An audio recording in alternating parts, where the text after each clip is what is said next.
Well, Felix 420 Smokes Daily. We're here, Pretrial Day 2. We're going to have stream go all day. We're not going to stop it because yesterday things went crazy. CPU is already way up there. Hopefully today we can have a better stream.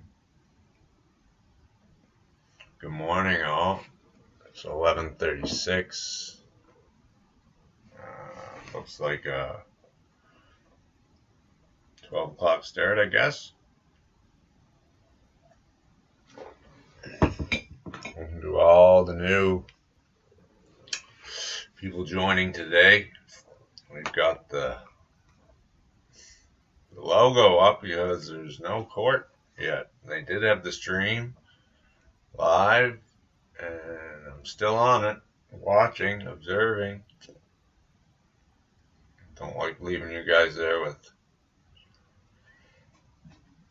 not a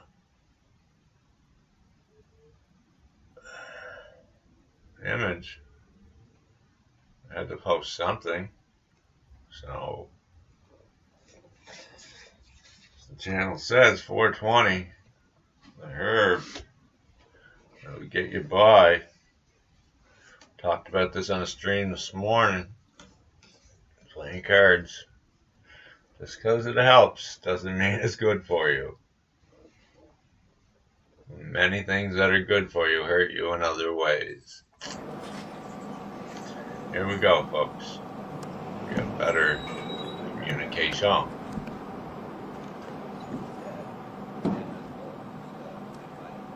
Oui.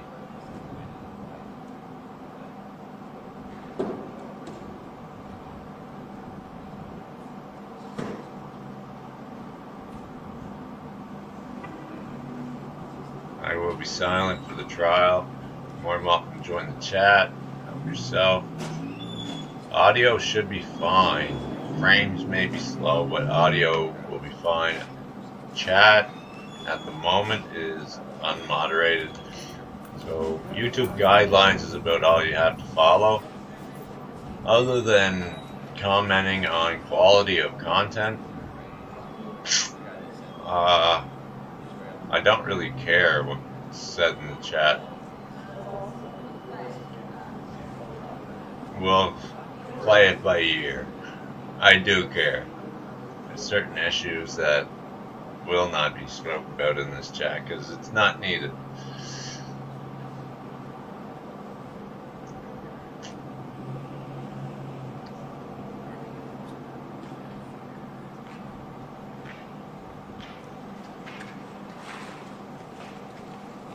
Felix 420 smokes daily. Getting that.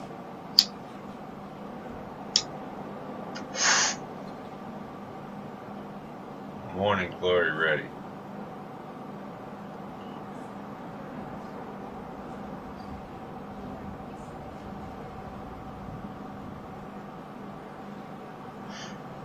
Just about to walk into the afternoon here.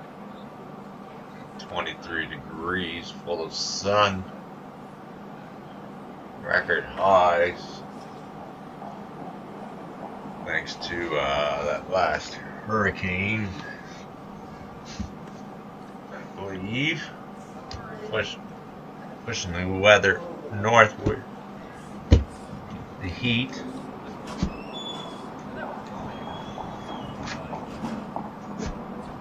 Don't observe the weather other than what's on my screen. It may be delayed by a day sometimes. We got Jingle Bells here. Getting up. His name's Archie. Isn't it? Is that your name? Archie the dog. Come here. Oh, yeah, boy. Come here. Come here. Boy, yeah.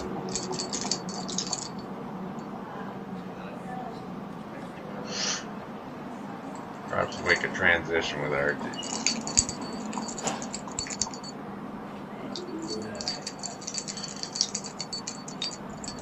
So I don't have any transitions.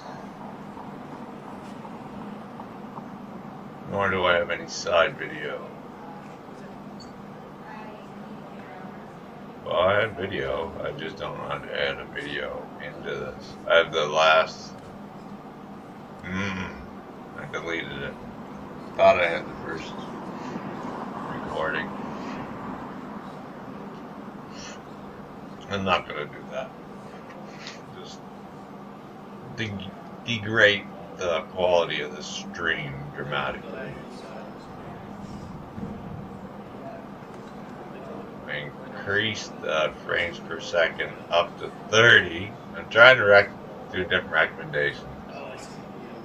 Yesterday we're getting up to 3,000 kilobytes per second. Why it's coming in ABSs, I don't know. I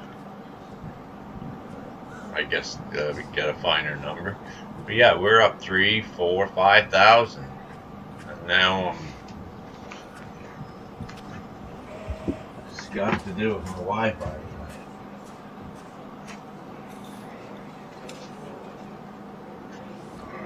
Just changed location of my booster. Fortunately, I have a system that doesn't take a LAN connect, so it's strange. I spoke to a technician one time and they're like, you can't connect. I'm like, no, you haven't come across this problem? Like, no, I have two devices here that will not. Android box will though. Strange. I could hook up the Android box, I guess, and get a... No.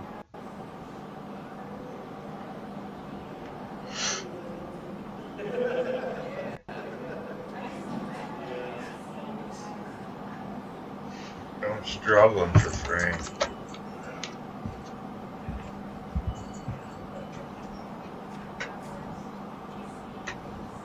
I unplugged it. Let's see if it increases.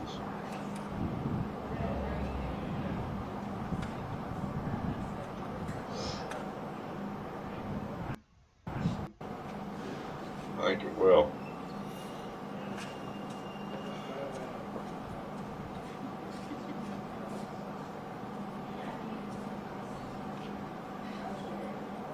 We're steadier.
Not back in session yet. 12 o'clock start then, I guess. Maybe not 12:30. Hot day doing dog maintenance outside. Be momentarily gone.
And the reason why I'm making that basis is we were getting some confusion on who was doing exhibits, et cetera, et cetera.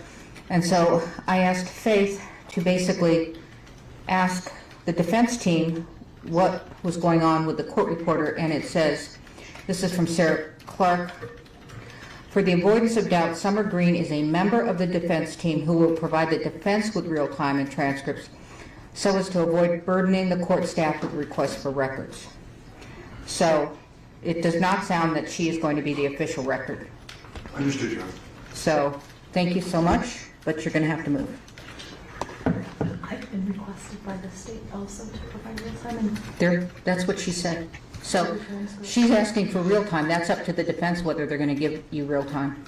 So we, I think both sides are using Ms. Green when we realized that she'd been hired by the defense. We wanted the real time also, just to even the instruments here. If Ms. Green needs a place to sit, she's welcome to sit over here. And I agree with the court. The official record is That means that all the exhibits go through Faith. Absolutely. All right. So at the end of the day, she collects the exhibits. I'm sorry, hate it.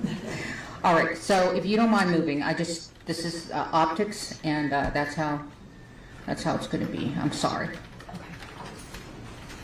And then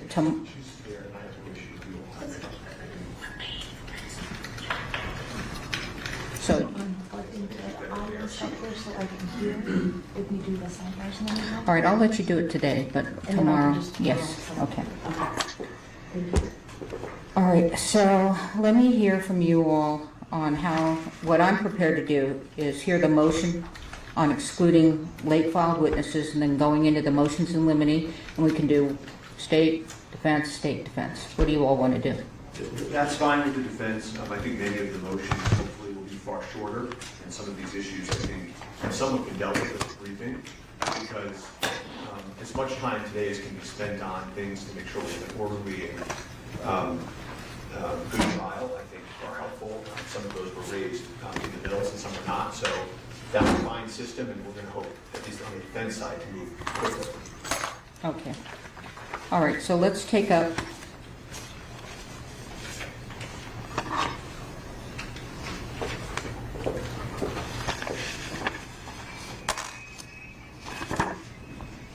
okay, State of New Mexico's amended expedited motion to exclude defense witnesses Ryan Winterstern and Christopher Zook.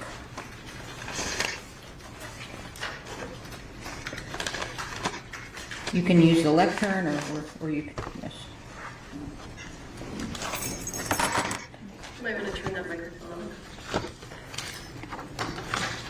And just so you know, so everybody knows, if you have a green light, that means your microphone's on, and if you don't want anybody to hear what you're saying, you want to turn that off. May I proceed, Your Honor? Yes. Your Honor, the state filed this motion on June 26, 2024, after the defense disclosed on June 24th a witness by the name of Ryan Winterstern, and I understand he is one of the producers of this film. Mr. Winterstern had not been disclosed by the defense on any of their witness lists prior to June 24th. And while they argue that the state had Mr. Winterstern on its witness list in the Hannah Gutierrez trial, we would respectfully submit that that's a different issue. So here, the state did not have Mr. Winterstern as a witness. And so we understand that the defense is claiming that the reason they added him is because the state, at the last minute, added this producer theory. However, as the court, I think, noted in one of the hearings that we had previously, this producer issue was known to the defense, and in fact, during the grand jury presentation, and it begins at page 186 of the grand jury transcript, Ms. Morrissey questions the state's expert Brian Carpenter about Mr. Baldwin's role as a producer. And so this is not something that was new to the defense.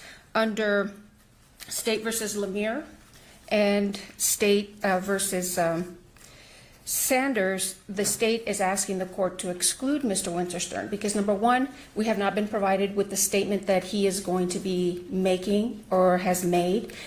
We didn't have an opportunity to do a pretrial interview of Mr. Winterstern. So as it relates to this case, the state has no idea what he is going to be testifying about or any previous statements that he made relating to this particular case.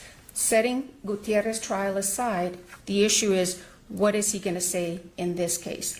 And because of the late nature of this disclosure, we'd ask that the court exclude Mr. Winterstern. With regard to Mr. Zook, now, while the defense is right, the state did not request pretrial interviews of law enforcement witnesses. They were made available. Mr. Zook was set for a pretrial interview, but apparently he has left the sheriff's department, so the defense canceled his subpoena and did not proceed with the pretrial interview. So he was not interviewed. We would respectfully ask that because of the fact that the state has not interviewed these witnesses, and particularly Mr. Winterstern was disclosed so late in the game, we ask that the court exclude these witnesses. And unless the court has any questions, Your Honor, we rest on the motion. No. The court does not. Thank you. Thank you.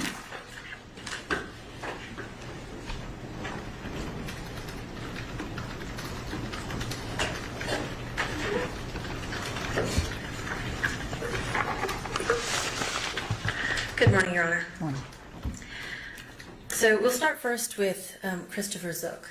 As the state has already conceded, the state did not actually request a pretrial interview of Mr. Zook. It is something that they do have to request. The defense did set up an interview that was for our own benefit. We did inform the state that we had set the interview so that as a courtesy they could come if they wanted to, but it was not something that they requested. And if the party does not request the interview, then it is deemed waived. And at any point they had an opportunity to do so. I do have an exhibit to provide to the court. I also have a copy for the state. And so I do have an exhibit A, which is to this motion, if I may approach, Your Honor.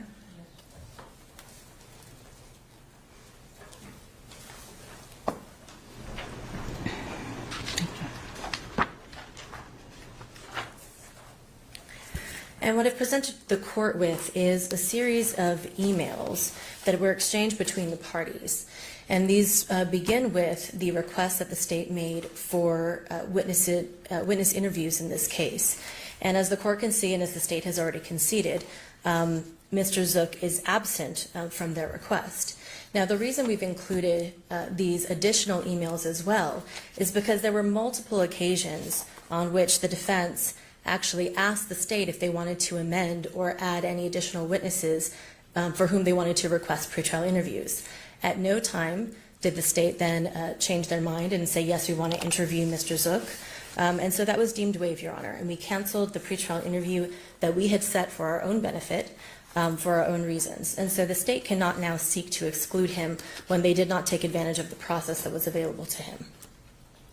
Additionally, with respect to Ryan Winterstern, it is somewhat ironic that in their motion, the state claims that the defense recently added Mr. Winterstern to gain some sort of tactical advantage, when really what we have here is that type of behavior on the part of the state.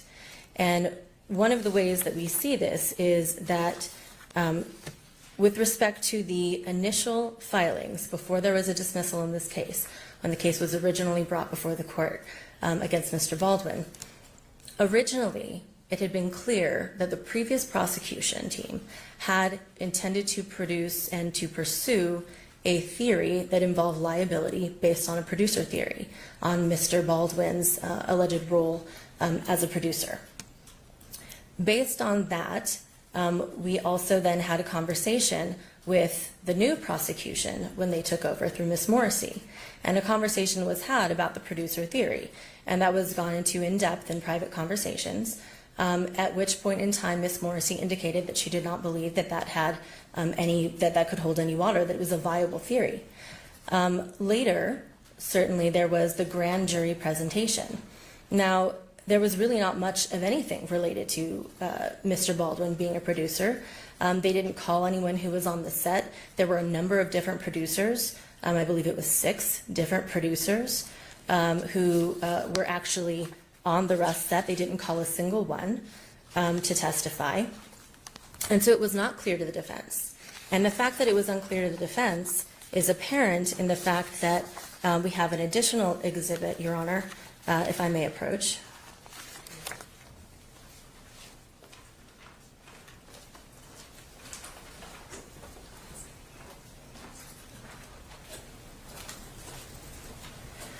And the exhibit that I've just now handed to the court, which would be then Exhibit B to this response, is an email correspondence between, again, the state and the defense, wherein, as the court can see, and I think the court will have to flip to the back page to see the beginning of the chain.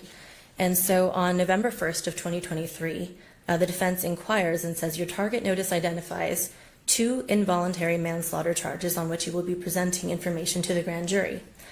We then proceed to ask that in order to ensure that the alert letter that we submit actually is efficient, that we don't waste everyone's time, that they identify the 2 theories that they're going to be proceeding on. The state, through Ms. Morrissey, then responded, basically just reciting the statute.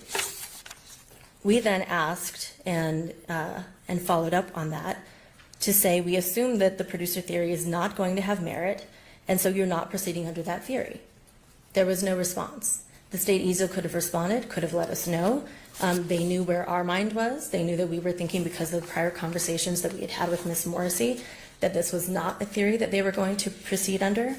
Additionally, Your Honor, with respect to the witnesses that they've listed in the actual case itself, and this again goes beyond just the grand jury, in the case itself, the state has not listed a single one of the producers who were on the Rust film, not a single one. And so at this point, they have 3 different individuals who they're going to call to try to have them testify about what Mr. Baldwin's role as a producer would be on this film, what responsibilities he would have. 2 of those individuals have never been a producer before, and the other individual has very limited experience and was not actually on this set.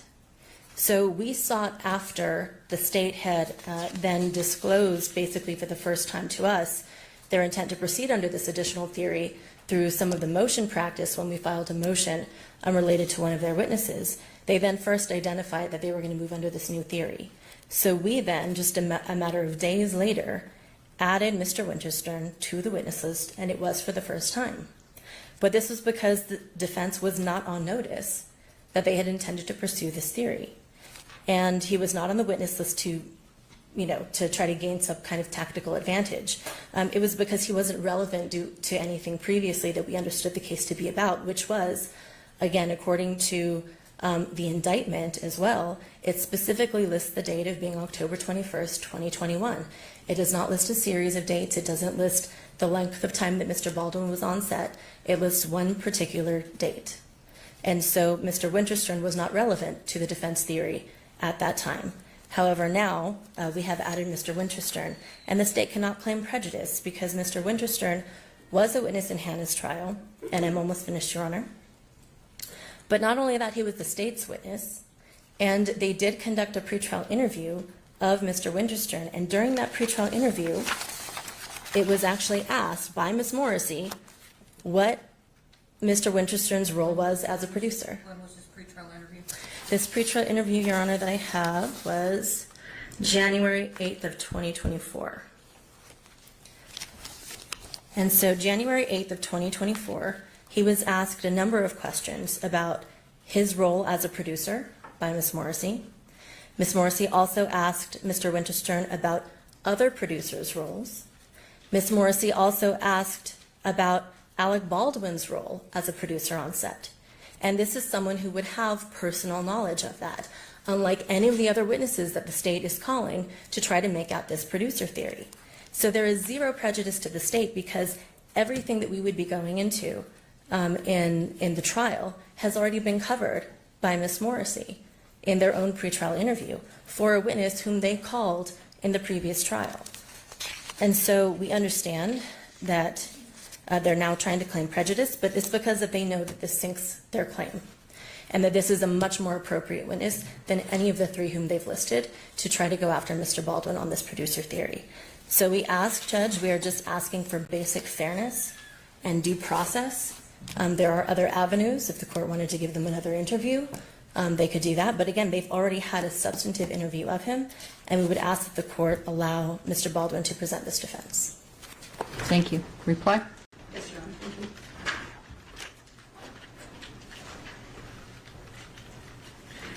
Your Honor, the issue is the court issued a scheduling order in this case, not in the Gutierrez case, in this case. The court set deadlines for pretrial interviews. It set deadline for witness disclosures.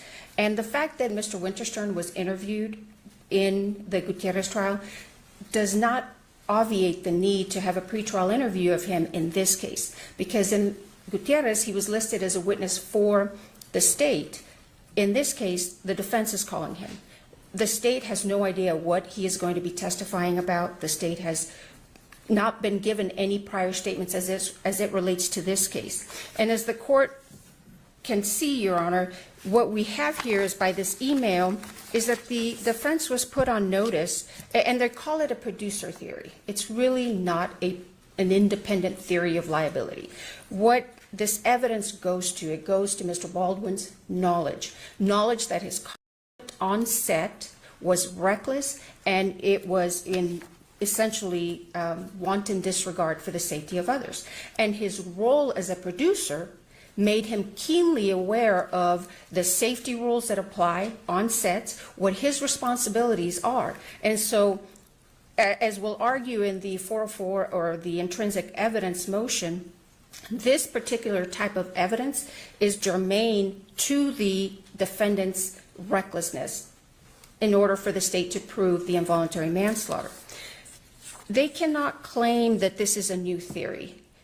As I noted, Your Honor, in page 186 to 187 of the grand jury transcript, which was attached to the state's June 21st, 2024 response to the defendant's motion to file a supplemental brief, Ms. Morrissey goes into great detail with Mr. Carpenter, the state's expert, about Mr. Baldwin's role as a producer, his responsibilities as a producer. Mr. Winterstern, from what we understand, has very little producer experience, but nevertheless, we would argue to the court, Your Honor, is what is he going to be testifying to in this case? The state has no idea. That Ms. Morrissey spoke to him in the context of the Gutierrez trial is irrelevant to the court's analysis in this case.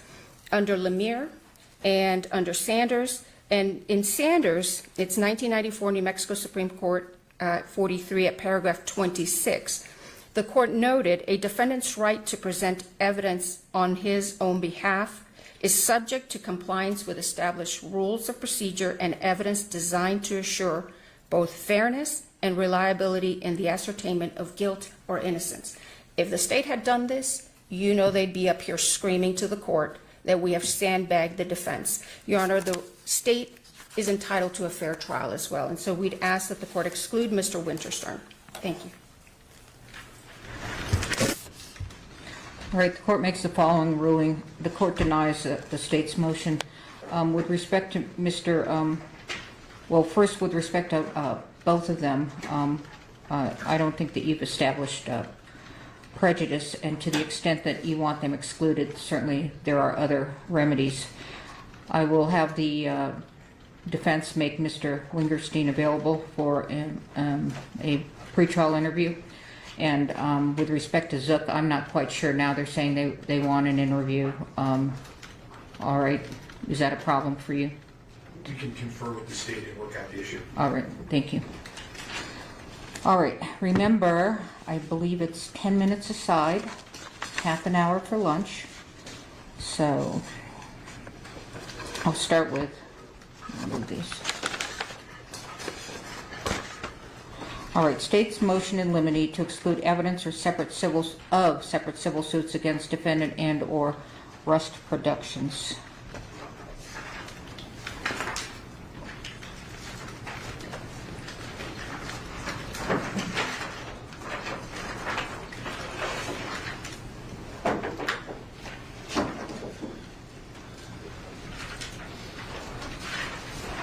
And you know, if you're going to do a reply, you're going to need to figure out how you're going to do that. 3 minutes for the reply.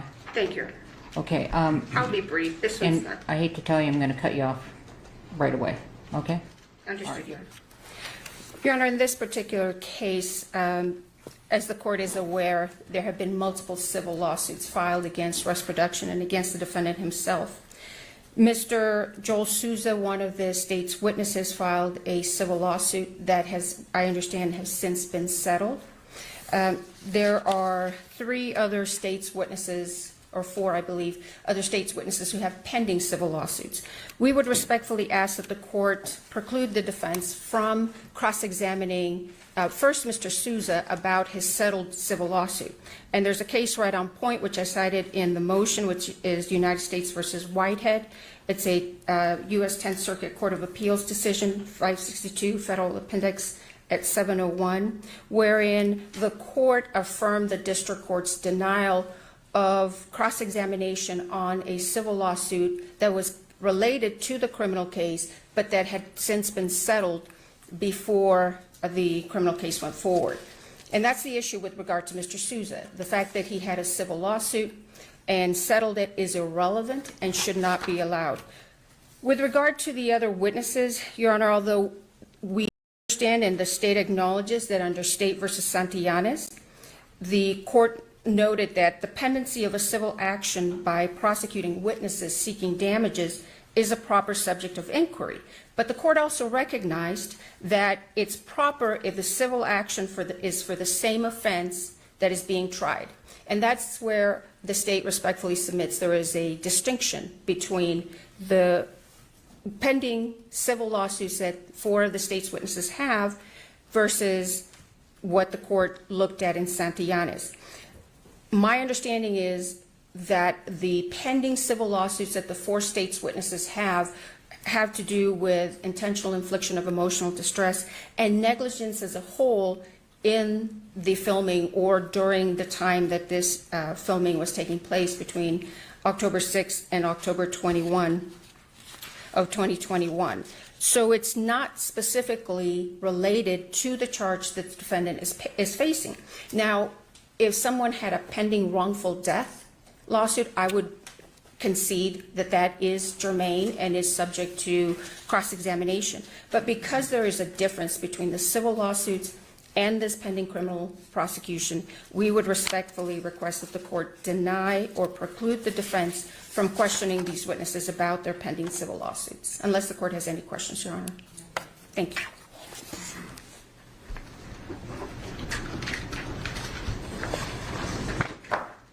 Your Honor, the defense has no present intention of questioning Mr. Souza about his settled lawsuit. I'm not waiving that issue, but I don't think the court needs to get there today. The rest of this issue is quite easy. This cross-examination was done during the Armour's trial, as the court no doubt remembers. In that case, there was zero financial motive. In this case, there is suits against Mr. Baldwin directly, an extreme financial motive. And number three, the lawsuits are exactly on point. It almost actually looks, if you look at the lawsuits versus the state's case, like they copied and pasted it.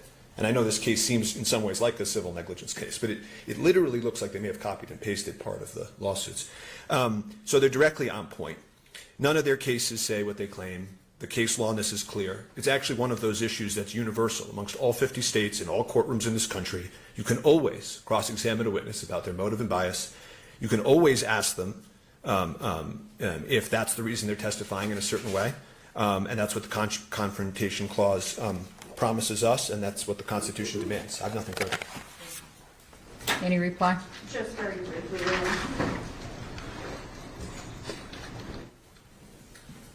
Your Honor, it's a fine distinction, and it's made in State versus Santillanes. If the civil action, and I quote, was for the same offense being tried in a criminal action, absolutely agree, it would be subject for cross-examination. But I would respectfully submit that there are differences here between the civil actions and this criminal prosecution. So we'd ask that the court preclude any cross-examination.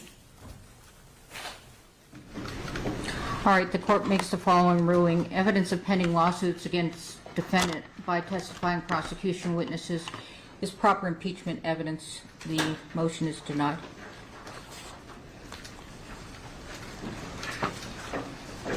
All right, next up is defendant Alec Baldwin's motion in limine to preclude improper impeachment evidence. Is that what you all have as the next one? Or was that at the end?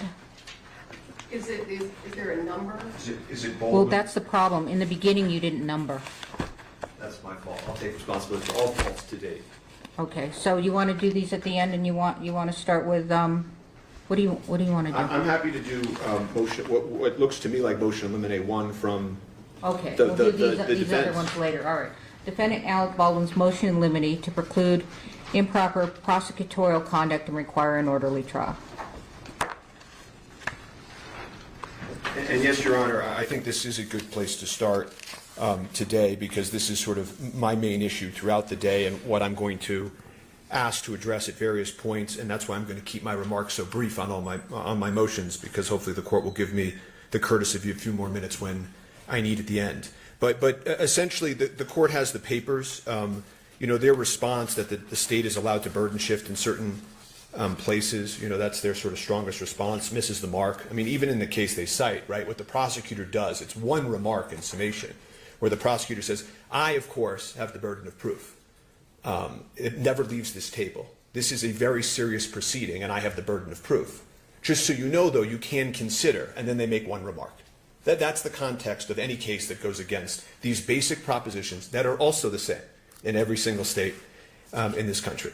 So the reason that I had to make this motion is because in reviewing some of the trial, and I haven't been able to get through every bit of it that I want to on this subject, but it's constant issues with controlling the prosecution from doing things that are just straight and proper. And so I don't know what to do in that circumstance. I've never made a motion like this before, but it's objection, this witness doesn't know that, objection, they don't know how to identify the picture. We have plenty of other witnesses. Sometimes it was no objection at all. Sometimes the prosecutor just called out from the prosecution table and started saying, I would request the witness read the entire transcript. He can't answer that. And then there's the questions, and we'll get to this in another mill, which is constantly, every single witness, they'd ask a question, what happened next? And where was Miss Hutchins during that? Where was Miss Hutchins? Oh, she was in the helicopter. And then they would go on. And they would ask another question about the chronology. And they say, well, where's Miss Hutchins? She's in the helicopter. And so, this is, it's misconduct. You can't do that. You can't do that as a prosecutor. You're not allowed to do that as a prosecutor. It's very serious to do that as a prosecutor. And so eventually the court at some point stopped Ms. Morrissey from doing the coaching, speaking objections. And then Ms. Morrissey began, every time her name was mentioned in a question, she began to stand up and say, well, I'm being talked about in this question. And she began interrupting the proceedings. So I didn't know how to address this. I don't know how to address this, even as I stand before Your Honor. But my request would be objection, relevance, objection, hearsay, and nothing else. And in the very rare circumstance when an issue rises to the level of extreme importance or constitutional imprint, a lawyer can approach. If there's something very complicated, a lawyer can approach. But otherwise, none of those tactics and devices should be used at this trial. We've come a long way to get here. The court has been very patient. All that we want is a fair trial. And for the rest of this, I would rely on my papers. Thank you. Response. Thank you, Your Honor.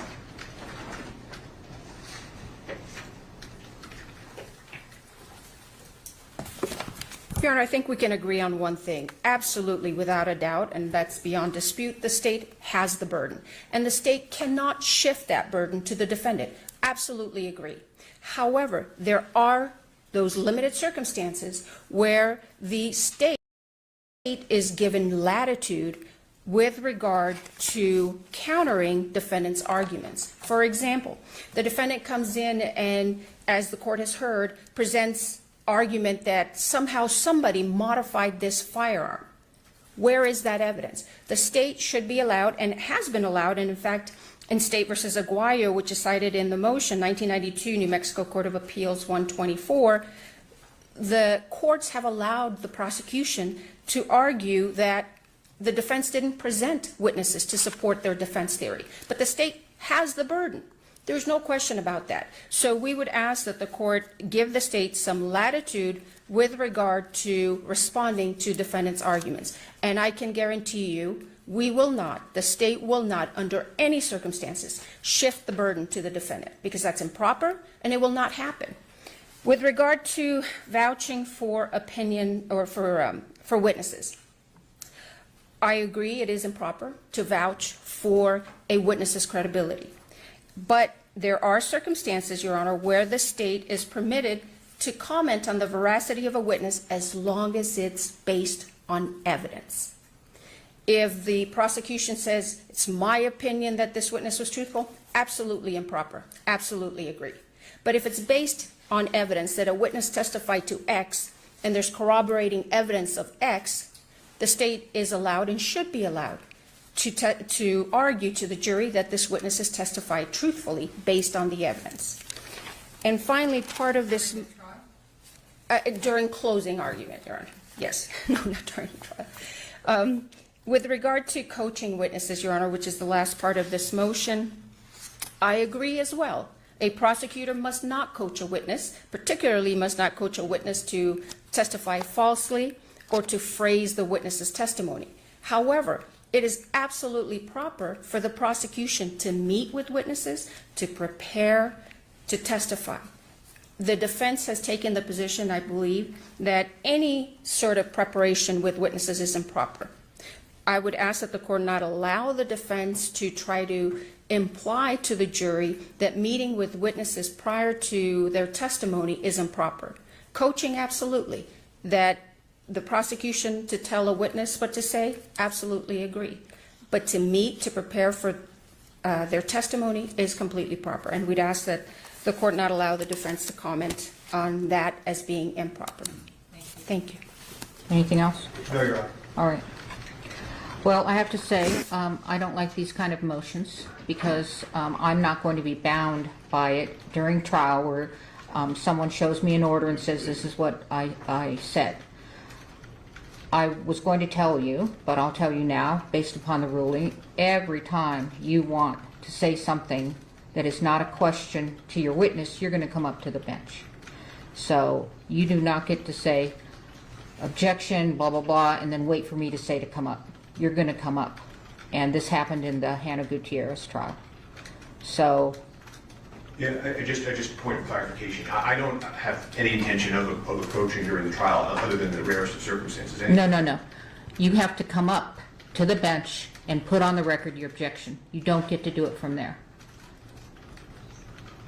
Okay, I have to internalize this. I've never had a trial conducted that way, so I would ask to potentially address this issue. I mean, I don't think the defense or anything that I've done would necessitate changing the rules. At least I would ask them to. This is a court can do what they want with respect to objections, and this is what I'm going to rule. So I'm trying to. The sides have been contentious with one another. I think that you all may not intend to, but you might want to try to get the jury to see what's wrong with that question, and or make some argument to try to influence the jury. And if you're going to object, it's going to be up here, and you're going to put on the record what the objection is, and I'll make a ruling up here. Okay, may I just approach for just Yes. a second, my friend? So I'm glad I saved my rebuttal because I do want to address this issue, Your Honor.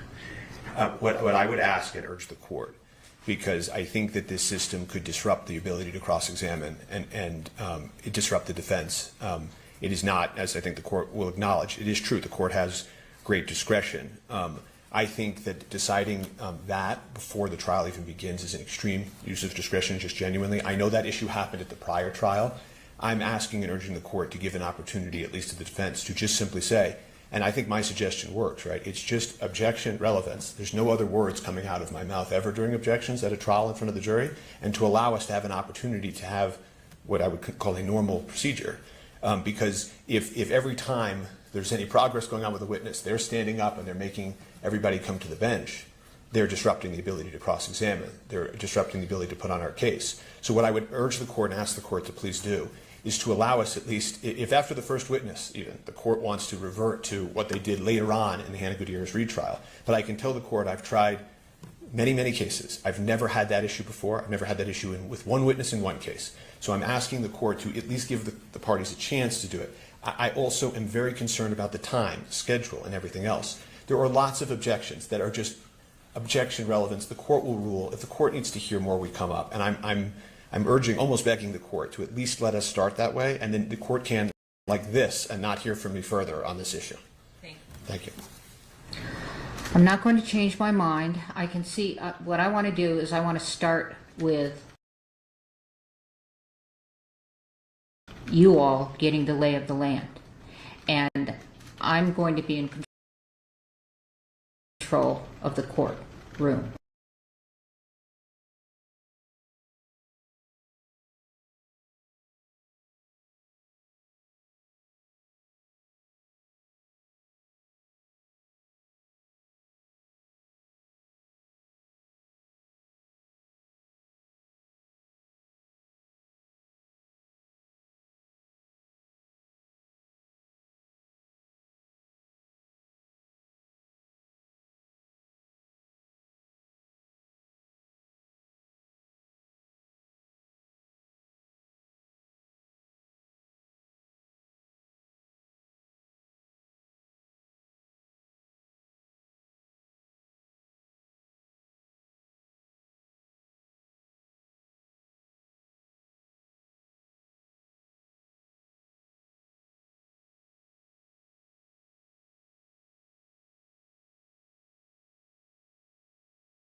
There is no live Rust trial today. This is yesterday's trial. Hopefully it comes back and we can complete it. I did go back and delete mine from yesterday as it was horrible. This is why we're messing around. Not enjoying this.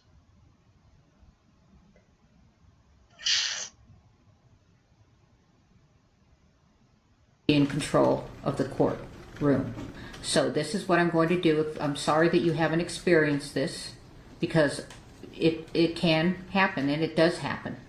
So that's what I'm going to do. If you all seem to be doing well and you get it, and I'm hearing relevance, I agree, then we can perhaps relax the rule. But that's how it's going to start off. Okay? All right. So,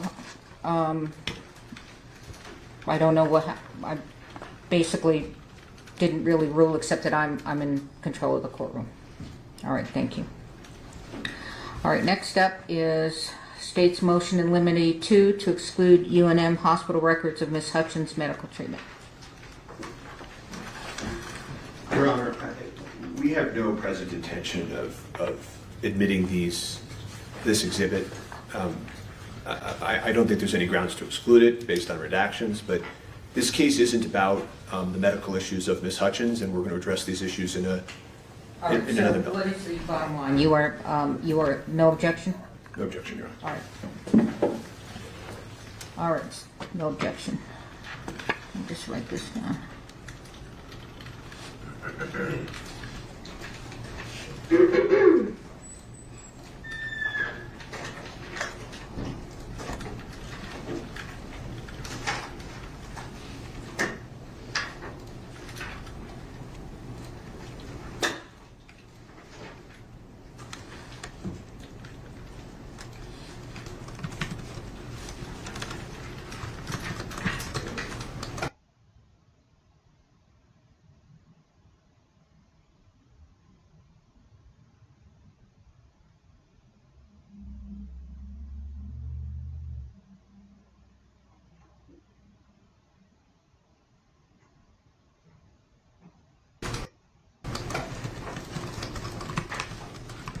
All right, so the motion is granted. All right, defendant's motion limine number 2 to preclude inadmissible character and prior evidence and statements unrelated to the events of October 21, 2021.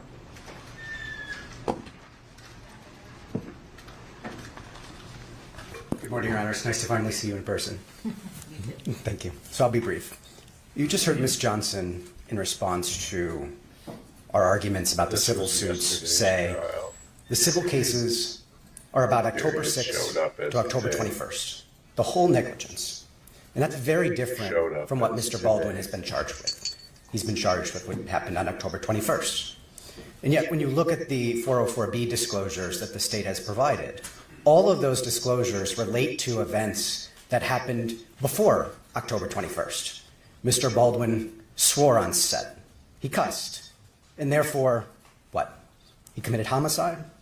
Mr. Baldwin pointed the gun earlier, or rushed people earlier, and therefore on October 21st, he had a propensity to do it again, or he committed homicide. That's exactly the kind of propensity evidence that must be excluded, Your Honor. The state cites 3 cases about this. The first one, all of them illustrate it, but the first one illustrates it best. The U.S. v. Reggio case. They say Reggio was a commercial trucking driver, and the state was allowed to introduce evidence of what he did before the commercial trucking accident that he was involved in. But when you look at the case, was Reggio had a medical condition. His doctor diagnosed him with it. He went and he applied for his commercial trucking license, and he denied having the physical condition. He knew that condition made it unsafe for him to drive. He got his license, procured by that lie. He drove, he got in an accident, and someone died. And he was charged with involuntary manslaughter based on an unlawful act that he committed before. What was that unlawful act? He was driving knowing that he wasn't physically qualified. That was the predicate act. So the state said, we're going to admit evidence of that predicate act. He lied to get his commercial trucking license. And that's going to show, A, the predicate act. It's also going to show he knew it was dangerous for him to drive. And they were going to bring the doctor in there to say so. That's not at all what's happening here. Mr. Baldwin swearing on October 16th, he checked the gun or not on October 16th, not a predicate act. And so the cases that they cite, starting with Reggio, have nothing to do with how they're trying to use the evidence here. Now, it might be different if they said, look at Mr. Baldwin on October 16th. Look what happened. He was rushing people. He was pointing the gun. He was doing all these crazy things on set. And look what happened. There was an accident. Someone got hurt on the 16th. And he knew it was dangerous to do what he was doing, yet he continued to act on the 21st in the same way, knowing that harm happened before. That might be relevant, but that's not what happened here. No one was injured because he swore at someone on the 16th or threw a gun on the ground on the 16th. They're trying to use it to show propensity. Reckless before, reckless now. They cite two other cases, the Coughlin-Lambert cases. Coughlin, they say, the court allowed the government to introduce evidence of his prior athletic activities when he had submitted a victim's compensation claim after being injured at 9/11. The state says, see, look, prior activities, case now about a fraudulent claim, 9/11. But the fraudulent claim charge against him was that he wasn't actually injured at 9/11 as severely as he said he was, because look, he's running around, he's an athlete. He's clearly not injured. So it had nothing to do with propensity, it had nothing to do with he's a bad guy and therefore he committed fraud on the victim's compensation fund. It was directly relevant to it. Same with the Lambert case. It's a bank robbery case. The defendant was talking about robbing a bank before, planning the locations, plotting it out. And then, lo and behold, not so long after, he robs a bank. He says, you can't do that. You can't admit character evidence. The court says, no, you were talking about robbing a bank. You were planning the location. That is directly linked to the fact that you did, according to the state. So all of the cases they cite have a very direct link. The evidence that they're trying to admit against Mr. Baldwin, it's all propensity. Mr. Baldwin's not a murderer on the 21st because he swore on the 16th. They're going to try to show that. That's highly improper. It should be excluded. Thank you, Your Honor.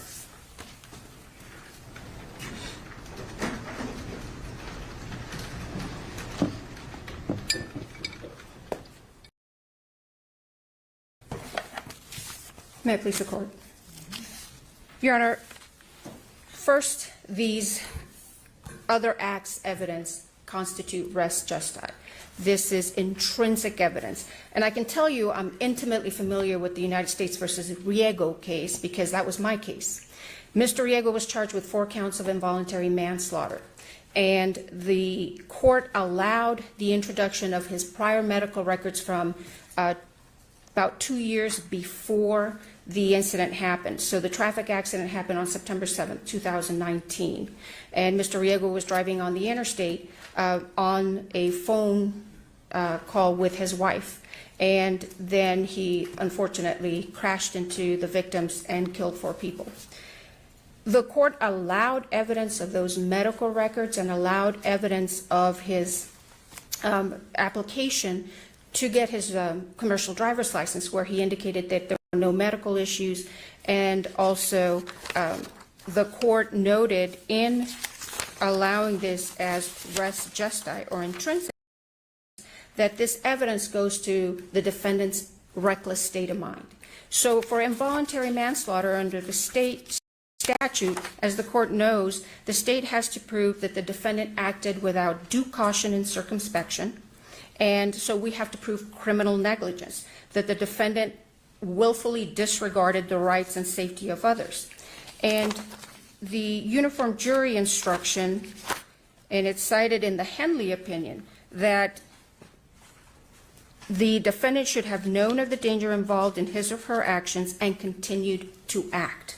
So intrinsic evidence is evidence that is directly connected or provides context to the jury of the charged offense, and it's connected to the factual circumstances. So what the defense wants is for the jury to be for the state to only be allowed to introduce in a vacuum the moments leading up to October 21st, 2021, when the defendant shot Ms. Hutchins. However, intrinsic evidence allows the introduction of evidence that's inextricably intertwined with the acts that form the charged offense. So I would respectfully submit, Your Honor, that this is the state has submitted this notice on June 17th as required, putting the defense on notice that these different videos show the defendant acting in a wanton and reckless manner. For example, there are 8 videos, and those are exhibits 61, 62, 63, 67, 68, 72, 74, and 76, where his finger is on the trigger when it shouldn't be. There are some videos, 7 videos, that show the defendant sort of horseplaying around with guns, exhibits 95, 111 to 115, and 65. Evidence of the defendant using the gun as a pointer, exhibits 91 and 58.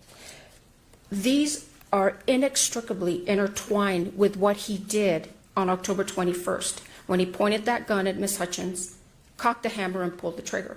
And so that prior evidence, those other acts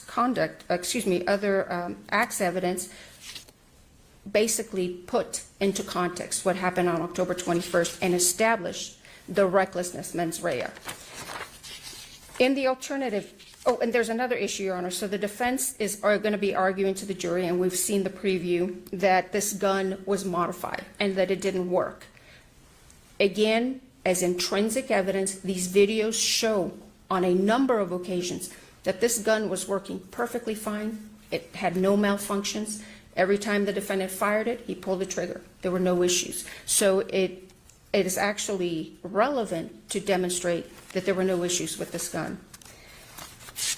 In the alternative, Your Honor, these other act evidence instances of the defendant's conduct are admissible under Rule 404B to show knowledge and to show lack of mistake.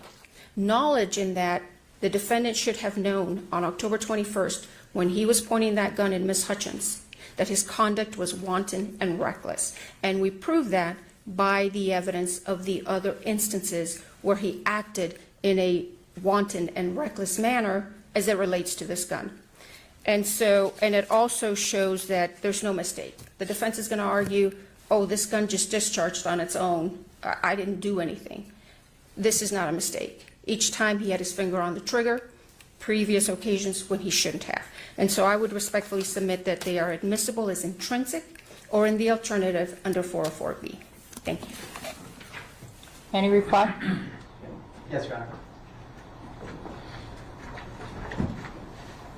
2 points, Your Honor. Number one, the state told you what it's going to do. It's going to try to show recklessness before and therefore recklessness on October 21st. That's propensity evidence. That is not what Reggio allows, not what Coughlin allows, not what Lambert allows. They cannot do that by showing what happened before is an indication of what happened after. There was no, as I said, aha moment connecting state of mind before to state of mind on the 21st. No accident happened. Reggio, the reason state of mind was inextricably linked was because he lied about his medical condition, knowing he couldn't drive. That's the proof. That was inextricable. It was a predicate act. None of these are. On top of that, most of the clips don't show Mr. Baldwin shooting. They show him swearing or putting a gun on the ground or taking a gun when he's lying on the ground and sort of accidentally pointing it. These issues are not what they're trying to show about the 21st. He's not shooting, showing a malfunctioning gun in most of them. They're trying to bring it all in, not to show what happened on the 21st, but to use it as reckless evidence of before and therefore after. She just told you that, Your Honor. I have nothing further. All right, thank you. You're going to see me looking at my laptop. That's because I took notes on these matters on my laptop. All right, the court rules and reasons. Evidence regarding defendant's handling or firing of the firearm or firearms firing during the filming of Rust are relevant in that they have any tendency to make a fact more probable, to wit that the firearm worked properly during the filming and that defendant Baldwin was not handling the firearm safely. this goes to facts of consequence in this action. Applying the balancing test in which the court may exclude such relevant evidence if probative value is substantially outweighed by unfair prejudice, confusing the issues, etc. The court balancing test does not weigh in favor of defendant. However, any of the videos or any evidence or pictures which relate to Mr. Baldwin not handling or that goes to the defendant's the gun didn't work, and they're showing that it did work because he's shooting videos that show that he's cocking the gun when he doesn't need to cock the gun, goes to the negligent use of a deadly weapon. However, everything else regarding him yelling at the crew or telling people to hurry up, none of that is relevant, and that is propensity evidence. So I think that you all can look at the videos, look at the any of those exhibits, and agree which ones meet my ruling. And if you can't do that, then I'll have to help you out. Okay? So denied and granted in part.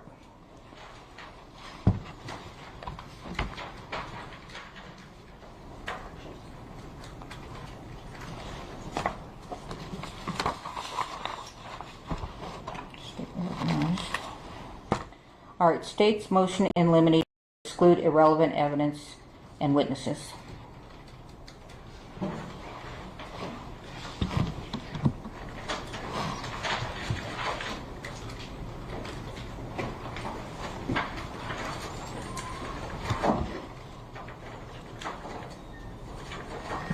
Let me know if you all need a bathroom break or anything. Otherwise, we're going to noon. Now you need a bathroom break. This is state's motion limine 3, correct? Yes, it is. Okay. Your Honor, we filed this motion because we understand that the defense plans to call Robert Schilling. Mr. Schilling was a private investigator that was hired, who was hired by the prior prosecution team. When Ms. Morrissey took over the case, Ms. Morrissey terminated Mr. Schilling because he had done absolutely nothing on the case, essentially. So in response, Mr. Schilling sent an email to Ms. Morrissey and copied Mr. Bowles as well, and essentially criticized the law enforcement investigation and essentially said, I can't undo this disaster of whatever, I'm paraphrasing, of this investigation. So it was essentially a strong critique of the law enforcement investigation. I would respectfully submit that under United States versus McVeigh at 153 F. 3rd, 1166, page 1192, this type of evidence is inadmissible. Now, if there was, for example, evidence of what happened to the gun is going to be admitted. The state does not dispute that or disagree with that.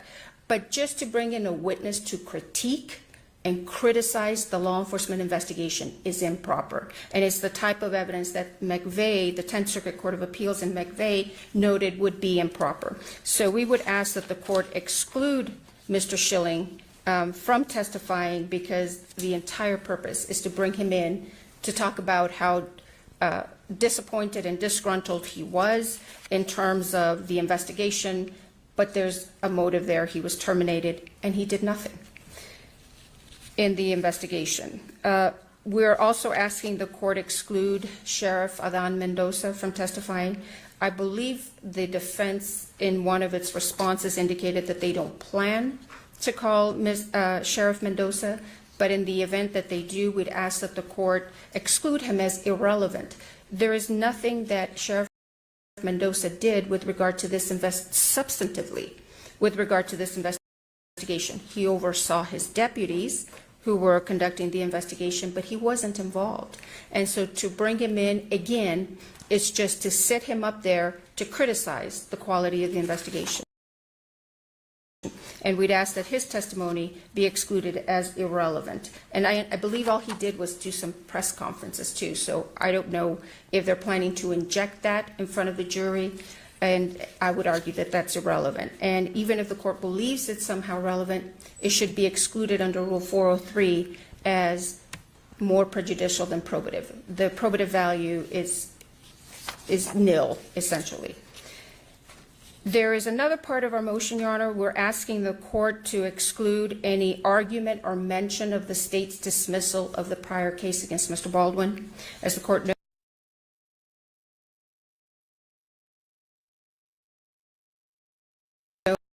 relevant. Those are prosecutorial decisions that have no place before the jury. I would ask that the court exclude any argument or any presentation that the state did that.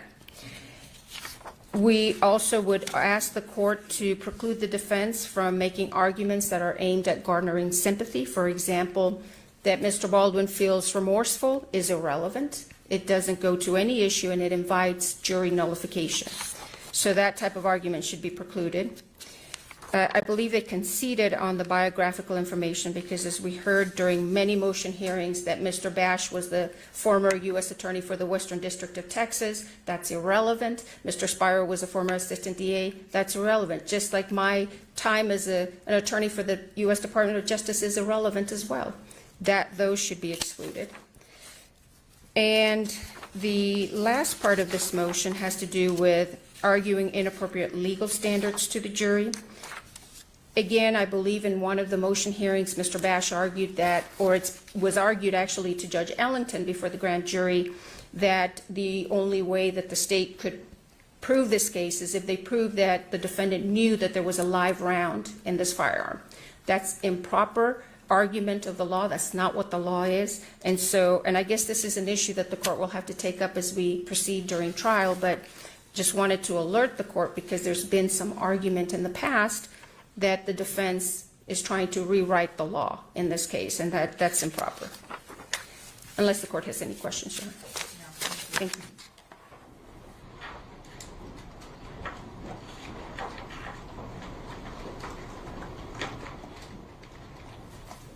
Your Honor, just to go through quickly each of the issues, because some of them are premature and I think we can push them off and probably won't raise issues. But to start with the testimony of Mr. Schilling signed the probable cause affidavit in this case. He was an investigator in this case, just like Detective Hancock and the others. And there hasn't been a criminal defense case in the history of criminal defense cases where the defense lawyer didn't stand up and say the government's investigation was biased or improperly motivated or incompetent. That is Hornbook law. Why didn't you follow down this lead? Why didn't you put the gloves on? Why did you turn the lapel video off then? Why didn't you turn it on? These are all issues that are central to cross-examination in a case to challenge bias, improper motive, or incompetence. We've cited dozens of cases to you, Your Honor, cases where this wasn't admitted and it was reversible error. Schilling is part of the investigation. He's relevant to bias, motivation, and competence. He should not be excluded, number one. With respect to Sheriff Mendoza, we don't presently intend to call him. It's premature, I think, to exclude him. To the extent we want to call him, circumstances come up where it's appropriate. We'll raise that with you, Your Honor, in advance. But as of right now, we don't presently intend to, so I'd ask that you hold off on ruling because it's premature. With respect to biographical information, we don't intend to present biographical information, Your Honor. Don't think that's an issue. With respect to the evidence of what Mr. Baldwin's subjective knowledge was, we don't intend to argue that we are the givers of the law. Your Honor will, of course, instruct the jury as to what the law is. We do intend to argue that Mr. Baldwin didn't have subjective knowledge of a substantial risk to Ms. Hutchins' life because there wasn't a live bullet. In his mind, he didn't think there was a live bullet in the gun. You'll instruct the jury what they do with that, but that's certainly something we should be able to argue as to his state of mind. We won't tell the jury instructions. We won't tell them what to do. You will, of course, do that, Your Honor. And so you should deny the motion with respect to that issue. We don't intend to raise that either, Your Honor. Thank you. And again, if it comes up where there's a circumstance where it's appropriate, we don't foresee that at all, Your Honor, then we'll raise that with you, but we certainly don't intend to raise that. And the garnering sympathy? Same thing, Your Honor. We don't intend to raise those issues. Okay, thank you. You're welcome. All right. The court rules and reasons as follows. The court finds that Robert Schilling's testimony regarding the Santa Fe County Sheriff's Office investigation as to what he saw and learned during the investigation is relevant. The state will present evidence of its investigation and how Mr. Baldwin came to be charged as a defendant for involuntary manslaughter. Mr. Schilling's testimony addresses that part of the state's presentation of evidence at the trial, and the investigation is of consequence in determining the charges against Mr. Baldwin. The probative value of his testimony is not substantially outweighed by a danger of unfair prejudice. I will reserve on Sheriff Mendoza. Nole prosequi is stipulated to that it will be not introduced. The garnering sympathy is stipulated to that it will not be introduced. And I'm not going to, certainly you all can describe an opening statement what you think the facts are intended to show, and I think that you can describe what Mr. Baldwin's state of mind was without going into the elements. Okay? So it's granted and denied in part. All right, next up.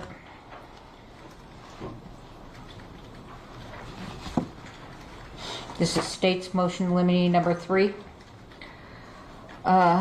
Defendant Alec Baldwin's motion in limine to preclude argument, testimony, and evidence relating to Baldwin's role as a producer. It's the defense motion? Yes. Okay, sorry. Did we? Yeah, I just did yours. Now it's theirs.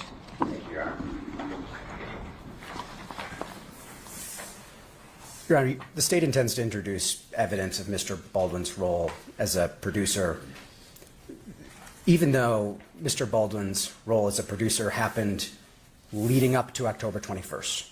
As I just said a few minutes ago, Ms. Johnson told you nothing that happened before October 2021 in those civil cases is at issue here. The whole of the negligence, October 6 to October 21, that's the civil cases. That's not why we're here today. But the producer evidence is everything leading up to October 2021, October 6th through the 21st. They're trying to hold Mr. Baldwin responsible for what he did as an actor on the 21st because they claim he was reckless as a producer leading up to that time. That's a theory of vicarious liability in the criminal law that is not recognized. It's also far more prejudicial than it is probative because the jury's going to hear about what a producer does. They're going to hear about the producer being the boss, the buck stops with him, etc. And the risk is that they think Mr. Baldwin's responsible for what he did on the 21st because he's the boss, he's the CEO, he's in charge. But that's not a theory of liability, Your Honor. On top of that, there's no evidence at all, you won't hear any, that he hired Hannah Gutierrez-Reed, that he set the schedule, that he set the budget, period, full stop. What else did you hear? The state said Mr. Baldwin's role as a producer shows that he was keenly aware of the safety standards. Two issues with that, Your Honor. The state has said repeatedly in this case that Mr. Baldwin didn't violate the safety standards under Safety Bulletin Number 1. He violated New Mexico law. They said that, page 29 of their opposition to our motion to dismiss the grand jury indictment.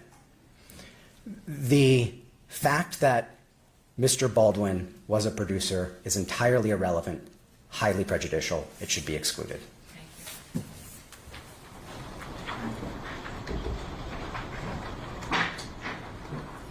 Your Honor, as the court is aware, relevance does not exist in a vacuum. So the evidence that the defendant was a producer is relevant to demonstrate to the jury that as a producer, he is aware of his safety obligations, the safety duties, and there will be evidence of the Bulletin Number 1, which sets out movie set safety rules and how Mr. Baldwin indeed violated those. I think what Ms. Morrissey indicated in her response is that he did violate New Mexico law. But to demonstrate that the defendant's conduct was reckless on set, the state is also going to introduce evidence that he violated these set safety rules that are in place for actors and producers to follow. The arguments of defense, they go to the weight and not to the admissibility. They can cross-examine the witnesses because many state witnesses are going to testify that the defendant was the boss on set. And Your Honor, with regard to what this is relevant to, it's relevant to his recklessness because we have to establish, again, it's not just in a vacuum, that the defendant's conduct on this set was reckless, and therefore, on October 21st, he should have been aware that his conduct of pointing a firearm at another human being, cocking that hammer, and pulling that trigger is reckless conduct. And so I think that both sides quoted the producer agreement. There are no limitations to this producer agreement, and it goes to the issue of the defendant's reckless state of mind. And Your Honor, I just wanted to briefly address something that I think was relevant to the... Tell me what the safety bulletin says that the producer, you're referring to bulletin number 1, what are you relying on? Well, there are a number of requirements as it relates to firearms, that the actor and producers are responsible for the safety of others on set, for the safety of themselves and of others on set, that they are to treat a firearm as though it's always loaded, do not point a firearm at another person. I thought that was for the actor. That is also, it's for both, Your Honor. These are set safety rules. But what about, so you're not even relying on that? We are, Your Honor. In your response, you said that you weren't talking about the SAE guidelines, you were talking about New Mexico law. Well, Your Honor, I think that these are two different issues that are being conflated. So Mr. Baldwin is charged with involuntary manslaughter under New Mexico law. And how do we prove that? We prove that by demonstrating his conduct, not just on October 21st, but in the days leading up, that by violating these on-set movie set rules, that his conduct was reckless. Because it's not recklessness in a vacuum from a... You're talking about the gun, okay? So tell me what you think he did wrong as a producer. So not just about the gun, Your Honor. So there are two, and that's what I wanted to address. There are two components here. So we have his conduct as it relates to the gun, but then his conduct as it relates to, for example, rushing the armor to reload that gun. That goes to demonstrate his recklessness. There's no regard for the safety of other people. When you're rushing the armor to reload this firearm, mistakes can happen.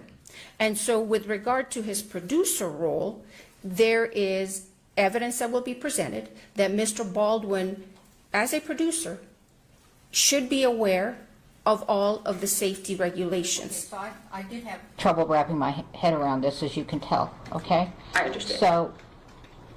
So the jury's going to hear this and they're going to go, well, Mr. Baldwin was the actor that was rushing, but he was also being a producer at the same time.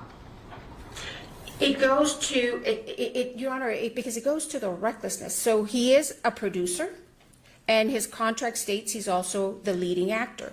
So he's got a dual role, and with both roles, he fails in maintaining the safety of other people. See, what the defense is trying to do is just basically pigeonhole Mr. Baldwin as just an actor who relies on everybody else, and he relied on this armor to not give him a gun with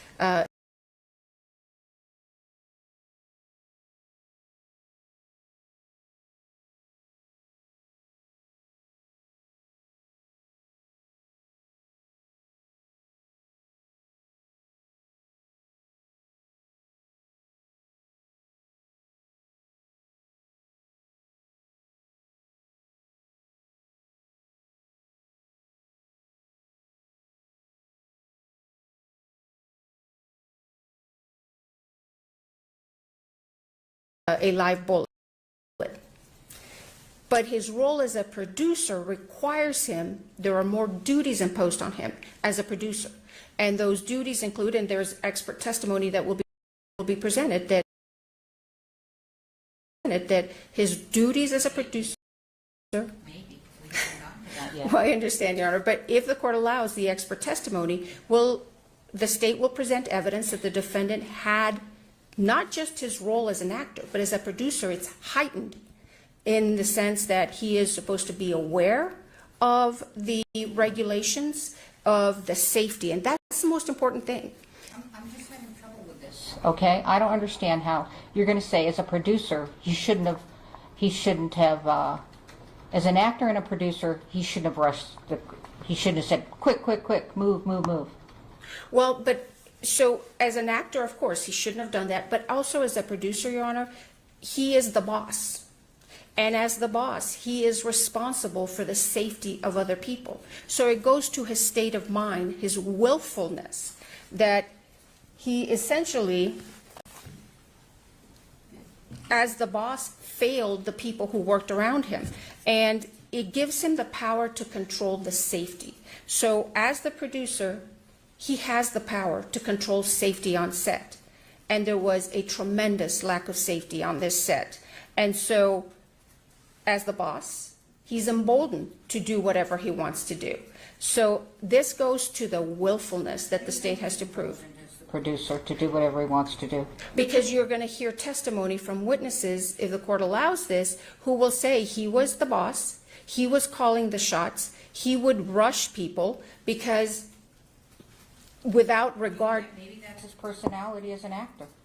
Well, but that's irrelevant, Your Honor. With regard to his role as a producer, he has responsibilities, and he has a responsibility to maintain the safety of the set. Whereas an actor, perhaps those may be lessened, but as a producer, those are heightened. And so it's relevant to demonstrate his willfulness, the willfulness of his conduct, that on October 21st, he once again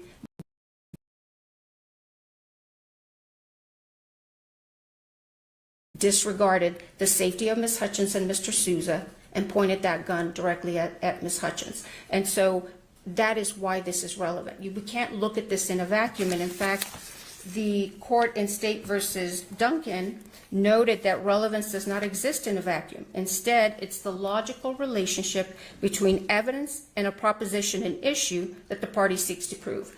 We have to prove willfulness. We have to prove recklessness. So in order to do that, the fact that he was a producer and the boss is absolutely relevant. Let me ask you something. So in the involuntary manslaughter, with respect to the first negligent use of a deadly weapon, okay, that's not the producer, that's the actor. That is the actor, but he's also charged in the alternative. The alternative, that he failed to check the gun. It's more than that. Well, that is what was given to the grand jury, that he failed to check the gun and pointed a loaded gun at a person. That's what it was in the grand jury. So you want the producer you want to introduce that he was the producer and what he was required to do to be able to prove that alternative theory that he was supposed to check the gun. Well, and that he wasn't supposed to point it at another human being and to pull the trigger. And so, and as a producer, how does his role as producer, as a producer, he wasn't supposed to do that? well, his role as a producer goes to what he is required to know when it comes to safety of others. He has a responsibility to ensure the safety of other people. So it goes to the issue of his willfulness, that on October 21st, when he points that gun at Ms. Hutchins, he should know that as a producer, he's responsible for her safety, because that is one of the things that producers are responsible for, safety on set. And so the fact that there was a lack of safety on this set, Mr. Baldwin should have known that by his action of what he did, moments leading up to the shooting of Ms. Hutchins, essentially show a willful disregard for his safety and recklessness. So it's not a theory of prosecution, it is evidence that goes to prove an element of the offense. And we would respectfully ask that the court allow the introduction of the fact that he was a producer, and that as a producer he has obligations to ensure the safety of others. And who's going to be your expert witness on that? May I have a moment, Your Honor, to confirm? So we have two witnesses, Mr. Carpenter, who testified before the grand jury. In fact, he testified about the producer role. And then Kent Jorgensen, who is one of the individuals involved in drafting and updating the safety bulletins for onset safety. know that Brian Carpenter was not an expert admitted as a producer in Hannah Gutierrez. He was a firearm expert. And he has not been admitted as an expert because there was no judge to get him to be an expert at the grand jury. So he has not, at this point, been admitted as an expert as a producer. Right, and we would tender him. Obviously, the court will have to do its gatekeeping duty and role. Mr. Jorgensen, however, and in fact, I think there's a motion pending about Mr. Jorgensen, but Mr. Jorgensen is also an expert on this. He's familiar with what the safety guidelines require of producers and of actors. And so these are germane issues that the state is required to prove, and we'd ask that the court allow the state to introduce this evidence. Thank you.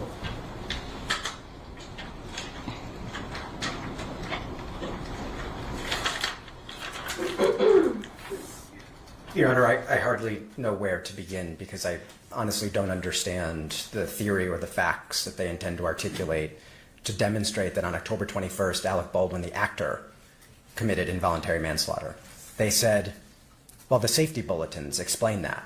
Two things. Number one, they already said in their response that the safety bulletins weren't violated, New Mexico law was. Number two, look at those safety bulletins carefully. I'm sure Your Honor's read them many times. They say nothing about the producer not pointing the gun. They say the exclusive responsibility of gun safety is on the prop master, the armorer, the first assistant director. Doesn't say anything about a producer. There are a number of actors doing the same exact thing that was required by the safety guidelines. Those are SAG guidelines for actors, armorers, the first assistant director, and the prop master. They say, well, maybe it's because Mr. Baldwin was rushing before October 21st, and there, as a producer, I'm not sure what that distinction is, producer, actor, and therefore on the 21st he was. But you just excluded the evidence of him rushing because that's propensity evidence. That's inappropriate.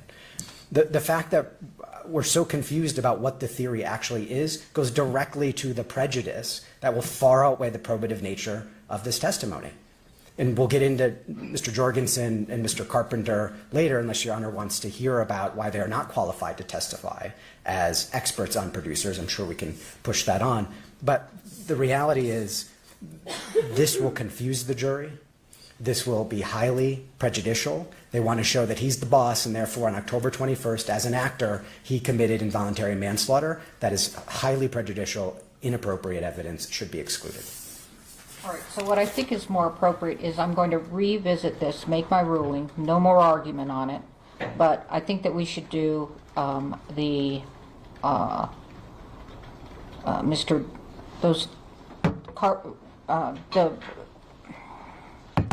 well, you didn't raise, Mr. Carpenter, except duplicative testimony.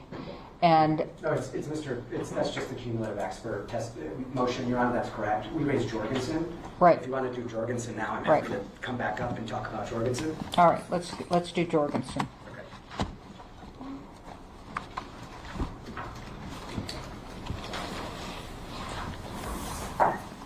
Now, the state intends to offer Mr. Jorgensen on two issues. One is the role of a producer in managing the safety of the set, and the second is the safety bulletins that govern actors on movie sets. Mr. Jorgensen should be excluded. First things first, on the evidence of producer, his opinions on producer. Mr. Jorgensen has never been a producer in his life. He was a camera grip back 25, 30 years ago, never been a producer. We asked him, what is the basis for your testimony as to what producers do, know, what their obligations are on a movie set? He said, well, it's because I get to sit at the kids' table, these are his words, and listen to the adults talking. Your Honor, this is not the kids' table. This is the adults' table. Mr. Jorgensen has absolutely no expertise, and sitting at the kids' table doesn't allow him to sit over there and give testimony about what it is a producer is required to do on a movie set in a criminal trial on involuntary manslaughter, number one. With respect to the safety standards, Mr. Jorgensen didn't draft the safety standards. He's not a gun expert. He was a camera grip.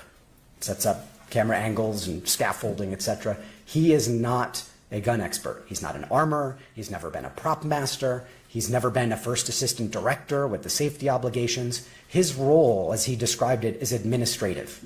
They want to draft safety guidelines. Mr. Jorgensen says, I'm going to go find gun experts. I'm going to delegate the drafting of safety bulletins to gun experts. They're going to draft it. Not Jorgensen, the gun experts are. And then the gun experts are going to send it back, and Jorgensen wordsmiths and edits. But it's the gun experts who determine gun safety standards on movie sets, not Mr. Jorgensen. He has no basis to offer an expert opinion about gun safety standards, what the standards mean, how they're supposed to apply, because he didn't draft them. He's not the expert. He doesn't know anything about them other than how they got drafted. But how they got drafted is not an issue in this case. His evidence, his opinion should be excluded. Yeah.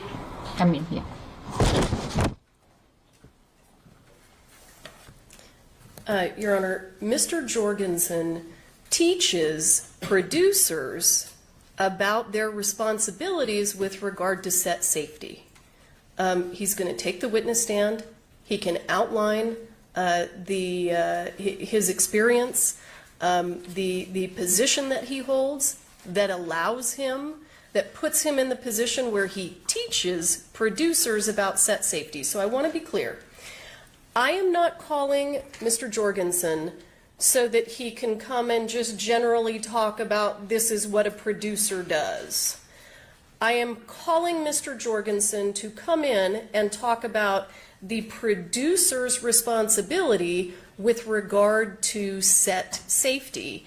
And Mr. Jorgensen is acutely familiar with this because he actually teaches producers what their responsibilities are and how they can have a safe set and avoid getting sued for killing someone. So we've got that as the first issue. Mr. Jorgensen is indeed one of the people who drafts the safety bulletins. I'm not sure where the confusion came in. Mr. Jorgensen is the chairman of the, it's on the tip of my tongue, the industry-wide labor relations, it's on my computer, my apologies. So in that role, what Mr. Jorgensen does is, here's how it works. Representatives from all of the different film unions come together. So we've got somebody from the Directors Guild and somebody from the Producers Guild and somebody from IATSE, and that's who Mr. Jorgensen is.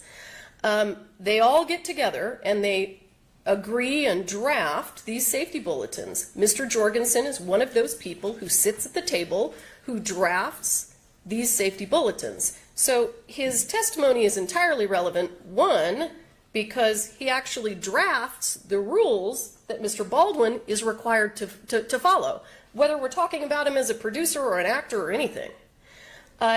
And number two, Mr. Jorgensen sits with people from the Producers Guild of America to sit and discuss these safety bulletins and whose responsibility is what, in addition to teaching producers how to do this. So I think that his testimony is absolutely relevant with regard to, these are the safety bulletins. He lays a foundation for the safety bulletins. These are how the safety bulletins are created.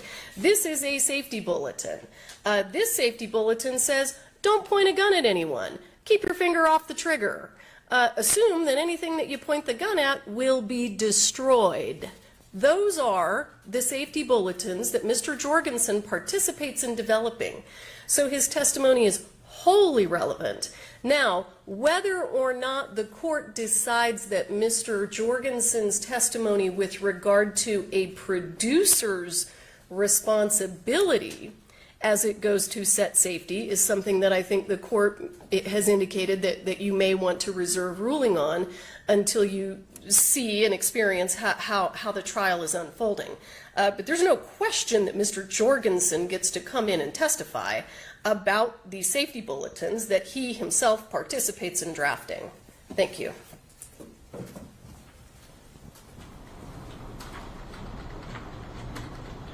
Just a few points, Your Honor. The fact that Mr. Jorgensen is allowed to teach at some university about how people shouldn't get sued in civil cases, it doesn't make him an expert in this court. He's never been a producer. He's not an expert in being a producer. The kids' table doesn't allow him to sit at the adults' table, period, full stop. He also is not a gun expert. Didn't draft it. They're going to have Mr. Carpenter come and testify about safety standards with respect to using the weapon, pointing it, not pointing it. Now they want a cumulative expert, Mr. Jorgensen, who doesn't actually develop the guidelines. He's not the gun expert. He admitted that. He doesn't develop the standards. He said, I hire gun experts to draft those standards. They're going to have two experts, one of whom clearly not qualified on gun safety, Mr. Jorgensen, testify, and then put Carpenter in too. This is an afternoon, a day of testimony of cross. We already have a short schedule, Your Honor. You should limit this testimony. He's not qualified to give opinions on these issues. Thank you.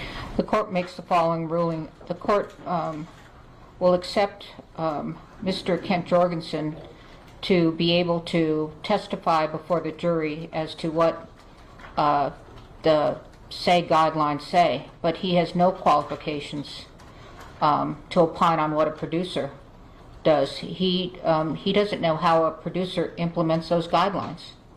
So he can say these are the guidelines, but he needs to be a producer to say, this, as a producer, this is how I thought, this is how I meet these requirements. The other thing noteworthy about Mr. Jorgensen is that based upon his pretrial interview, which is what would have been the time to let the state know, or I mean the defendant know what he was going to testify about, he was all over the place.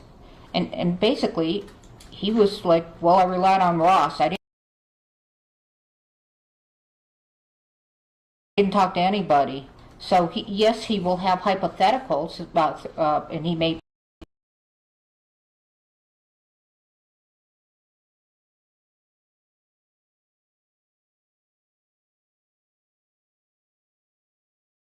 and he may maybe sit over there in the gallery while he's and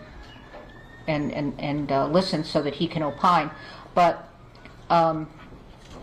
I think that interview indicated on top of it that my finding that he's not qualified to know what a producer does. So he can testify about the SAG guidelines, but he cannot opine on whether what Mr. Baldwin did as a producer was good or bad. All right, I'm going to revisit the producer. I'm going to make the following finding.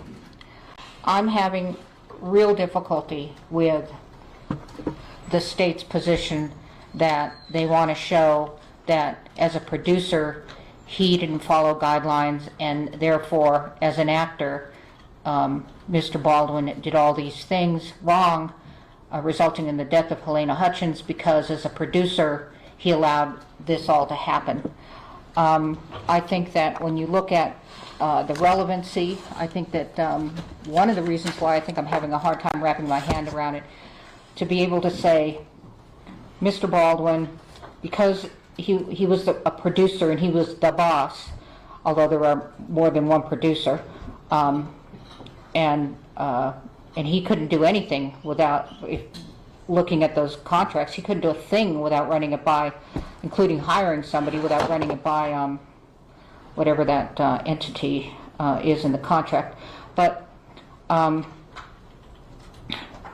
do not believe that it has any tendency to make more probable than it would be without the fact that Mr. Baldwin, individually as an actor, committed involuntary manslaughter through negligent use of a deadly weapon and the alternative theory.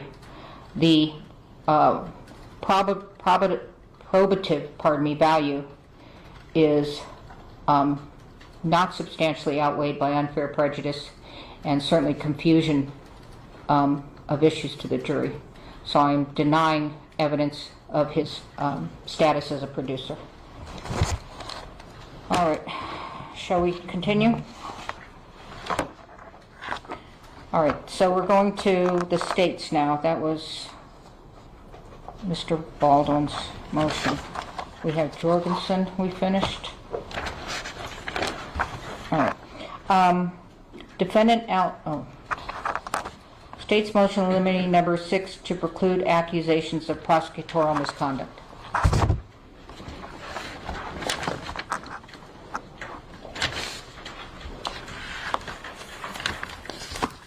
Your Honor, unfortunately in this case, or this case has been fraught with numerous accusations of prosecutorial misconduct. And they were raised in the context of motions to dismiss for constitutional violations. They were raised in the context of motions to dismiss the grand jury indictment. The court has ruled on those. Those allegations were perhaps relevant to those legal motions, but they're not relevant to what the jury is required to find. So I would respectfully submit, Your Honor, that the court preclude the defense from making arguments to the jury about prosecution. And that would be the main issue I would submit to the court, that the defense would be introducing this. And I noted on page 4 of the motion the allegations, for example, that obviously the jury's going to hear about the accidental discharge test that resulted in the damage to 2 internal components of that firearm. But to argue to the jury that that resulted in a constitutional violation to the defendant's rights is improper. The court has ruled on that motion. There have been numerous allegations of discovery violations and disclosures, and that they were designed to prevent the defendant from receiving a fair trial. Again, those are legal issues that the court is going to be deciding and has decided and have no place before the jury. That the prosecution conspired with law enforcement to intentionally damage this firearm, again, that went to the Trombetta motion that the court has already ruled on. There's another issue that there was a meeting you heard about in the motion hearing that Mr. Haig, Lucian Haig, had a virtual meeting with Mr. Ziegler from the FBI where counsel were present. And during that meeting, he asked Mr. Ziegler how he conducted the accidental discharge test. Now, while that is a proper area of inquiry for cross-examination, any implication that that was improper or unethical should be precluded, because under Rule 703, experts can confer with other experts in forming their final opinion. And there's nothing wrong with that. And so I had to bring this motion to the court, Your Honor, because I am concerned that there will be, throughout this trial, numerous allegations that the state has engaged in misconduct and in trying to deprive the defendant of his right to a fair trial, and those have no place before the jury, and we'd ask that the court preclude that.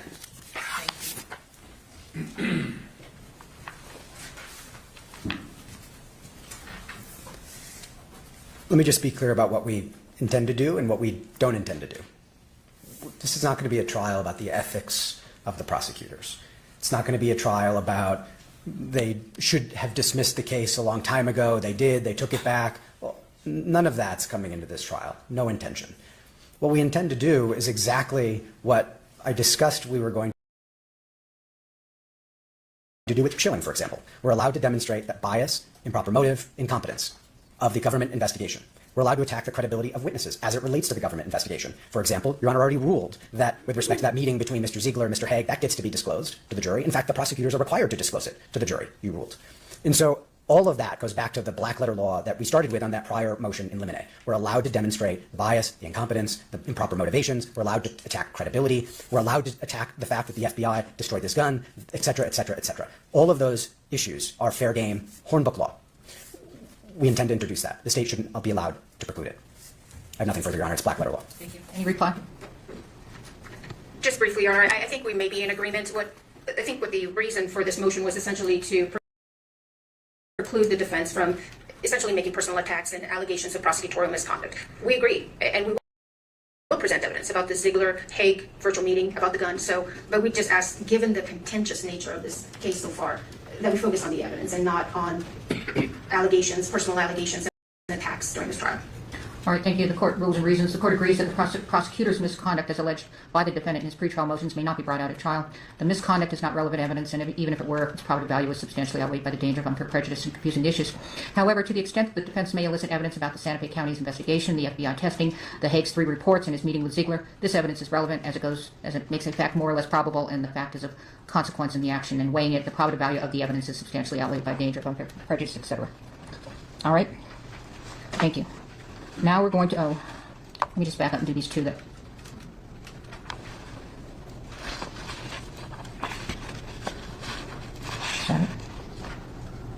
State's motion in limine number 4. Let me just make sure I haven't missed one. Okay. State's motion in limine number 4, which is no reference to the potential punishment in the case. All right. So that's agreed, stipulated. State's motion limiting number 5 to prohibit the defense from arguing to the jury examples of the definition of reasonable doubt. No present intention to do so. I don't we'll discuss reasonable doubt, but those random hypotheticals, I don't think the court should conclude that the defense from arguing anything that they choose to when you decide the law as long as it's relevant. But we have no present intention. You're not going to give them an example of reasonable doubt, okay? Yeah, I have no present intention to do that. Okay, and that doesn't come up, and that doesn't come up in voir dire either. Okay.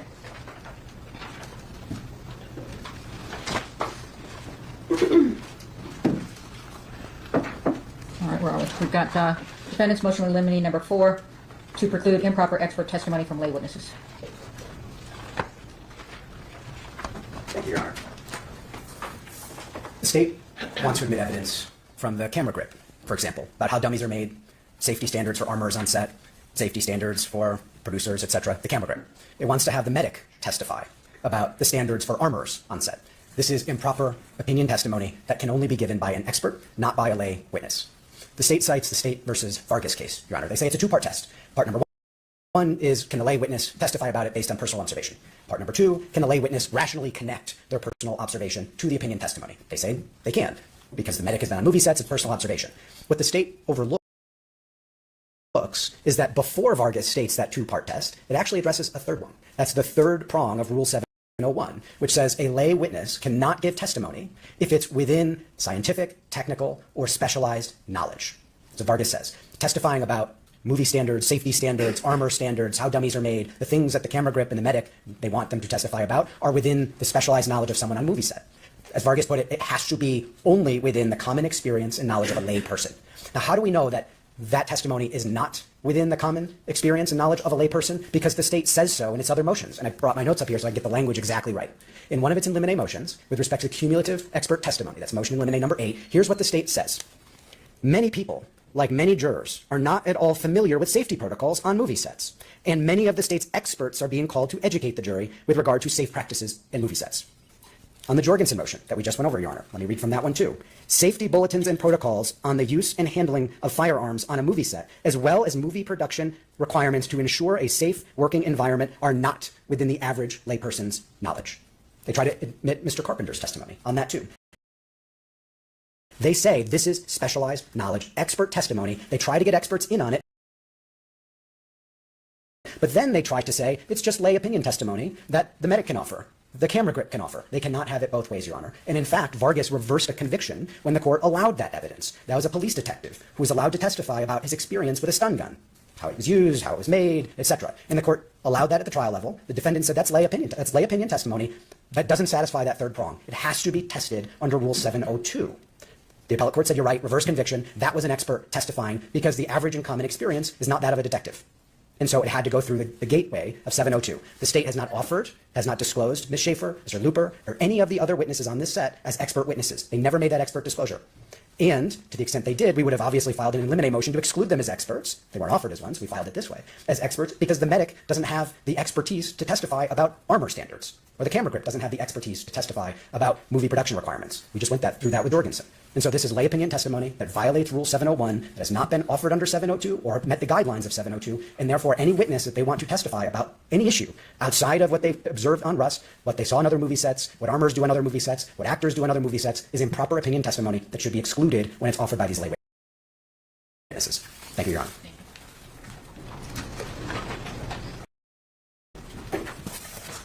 If I were the defense, I'd want this testimony excluded also. And let me tell you why it's relevant. Mr. Baldwin, part of his defense, and he's made these statements repeatedly is, I had no reason to think that Hannah Gutierrez wasn't a good armorer. I had no reason to think there was a problem here. This is what he says. He called Jason Bowles' office himself and said, I never had a problem with your client. I never had a reason to think that she wasn't a stellar professional. Well, Judge, you're actually in a unique position because you sat through the Gutierrez trial and you saw and heard the other people, the other crew members who worked on that set come in and say, we knew immediately this lady wasn't following the proper safety protocols. How do we know that? Because Ross Diego has worked on 60 to 100 films and TV shows. Same thing with Lane Looper. Same thing with Sherilyn Schaefer. She's the set medic. She's paying attention to what's going on with regard to safety. These are not people who are being called as experts to come in and talk about set safety. These are people who are going to come in and say, we had safety concerns on this movie set because we knew from our experience, and by the way, this gentleman was the most experienced person on set, Mr. Baldwin. So if these other folks who had slightly less experience than him had concerns about whether or not Ms. Gutierrez was doing her job properly, this is the way that the state gets to combat the defense of there was absolutely nothing wrong with her. She was an amazing, stellar professional. This court knows that is absolutely untrue. So it is perfectly appropriate for lay witnesses to come in and say, I've been working on movie sets for the last 15 years or 20 years, or in Mr. Baldwin's case, 40 years, and I know exactly how these safety protocols work. And here's what makes it a little bit unique on a movie set, is that the safety protocols that take place between the armorer and the actor and the first assistant director is this thing that happens out in the open, where the armorer says to all of the crew members, all of these people who are going to come in and testify, hey, does anybody want to see the rounds? Does anybody want to come and see me load the gun? Because you're the people who are standing potentially in the way. So all of these crew members actually get to participate in the safety check, even though he's a dolly grip, as though there's something wrong with being a dolly grip, even though someone is a first assistant cameraman or a boom operator. They participate in that safety check because it is their lives that are at risk. So each and every one of these people should absolutely be able to come in and say, I noticed that Hannah Gutierrez wasn't doing her job because Mr. Baldwin has told everyone Hannah Gutierrez was a stellar professional. We're not asking them for a bunch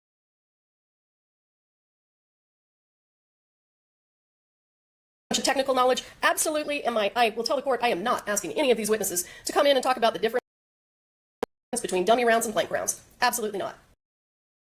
These witnesses are coming in to talk about, in part, their safety concerns as it related to Mr. Baldwin's conduct and the conduct of Hannah Gutierrez, and we can't really separate those two out because Mr. Baldwin's defense is she was really good.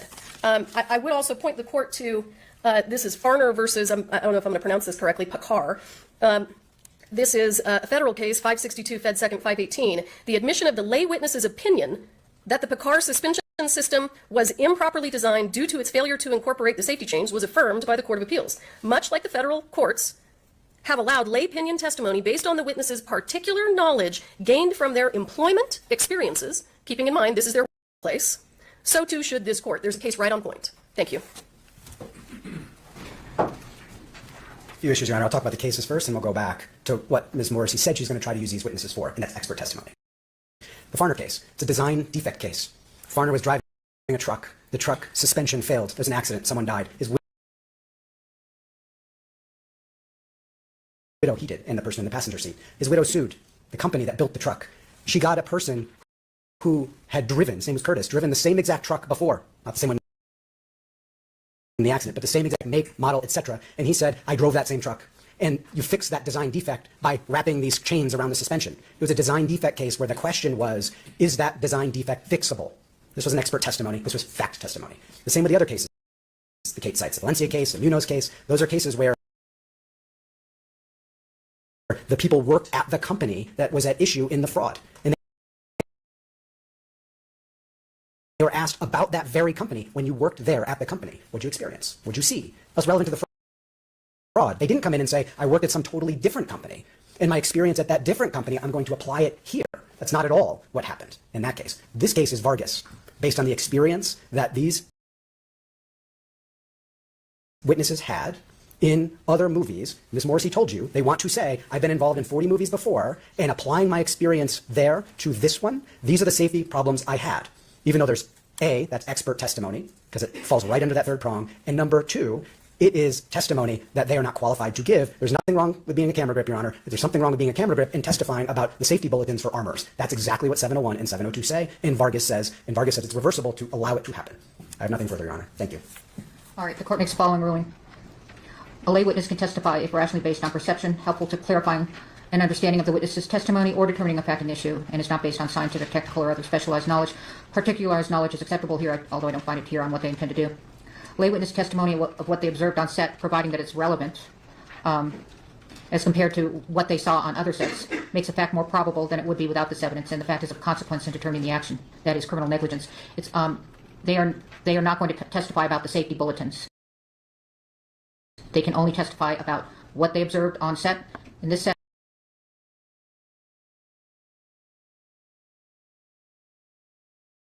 and what they observed on other sets, provided that they have a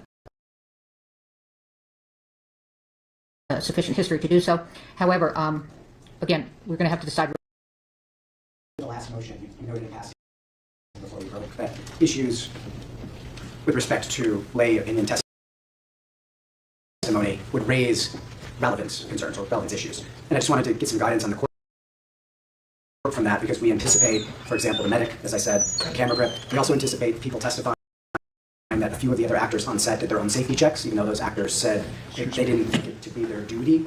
And so the last part of what you just said. Sure. Let me approach, Your Honor, so you can use the lectern so you can hear me better. Maybe.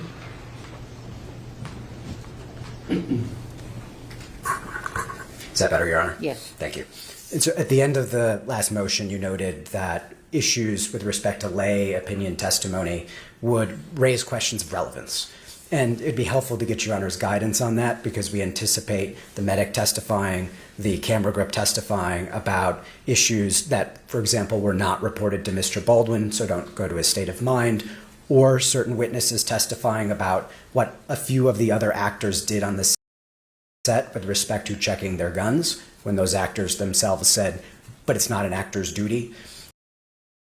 And so we want to make sure that those issues are not introduced, for example, in an opening statement, when ultimately it will be proven, in our view, to be irrelevant to Mr. Baldwin's state of mind, what another actor may or may not have done under the safety guidelines, or what the medic thought about the set but kept in her head and didn't report to anybody. Obviously, that wouldn't relate to Mr. Baldwin's state of mind without the reporting, or at least there's a question about prejudice outweighing the probative value of that when it goes to state of mind. And so it'd be helpful to get Your Honor's guidance on that with respect to these issues before opening, at least. And we can submit more papers if you'd like, or No, I don't want that. I assume not, Your Honor, but that's why I'm raising it here orally versus submitting something to you. Okay, all right, thank you. Does the state wish to reply? Just briefly, Your Honor. So part of the defense here is this was Hannah Gutierrez's job. This is Hannah Gutierrez's fault. The truth is, Hannah Gutierrez wasn't doing her job properly, and everybody seemed to notice it except for the defendant. So it's true. We do intend to have witnesses say, I had concerns about the way that firearm safety was being conducted on set. In terms of whether or not it's relevant that other actors perform their own safety checks, I think probably just depends on how the evidence develops. I think my very first meeting with Mr. Nickus, one of the things that he explained to me is that there's a scene in the movie where the actor Travis Fimmel holds his gun to the back of the neck of the child actor. He's got his finger on the trigger and he's got the gun cocked. And Mr. Nickus said, Travis Fimmel would never have done that unless he felt safe with these firearms, unless he thought that these firearms were completely safe. Well, cut to reality now. The truth of the matter is that Travis Fimmel was one of the guys who every single time Hannah Gutierrez handed him a gun, took the gun and dry fired it into the ground more than 6 times to ensure that he tested every single chamber in the gun. So certainly if part of the defense becomes these other people pointed guns at each other and it wasn't a big deal, then obviously it becomes highly relevant that these other actors felt free to do it, because whether it was their obligation under the safety bulletins or not, they understood that that was a smart thing to do, especially when you've got this armorer who doesn't seem to know what she's doing. All right, thank you.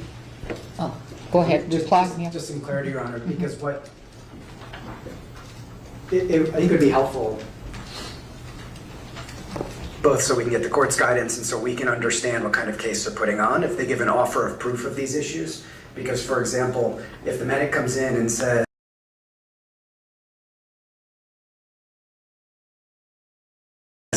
I had safety concerns about on set, that's an opinion about the set that wasn't communicated. It's not to say she can't say, I saw Ms. Gutierrez running around, I saw her doing this, she was moving quickly. Those are facts. We're not trying to get out facts unless they turn out to be more prejudicial than probative, unconnected to state of mind. But her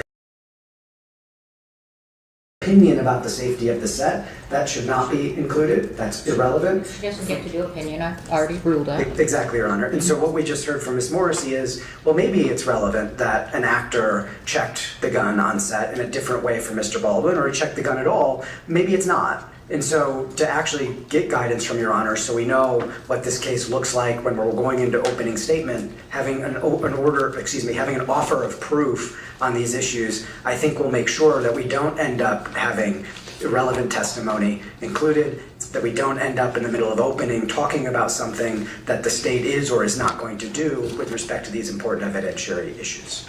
All right, so to the extent looking, I don't think I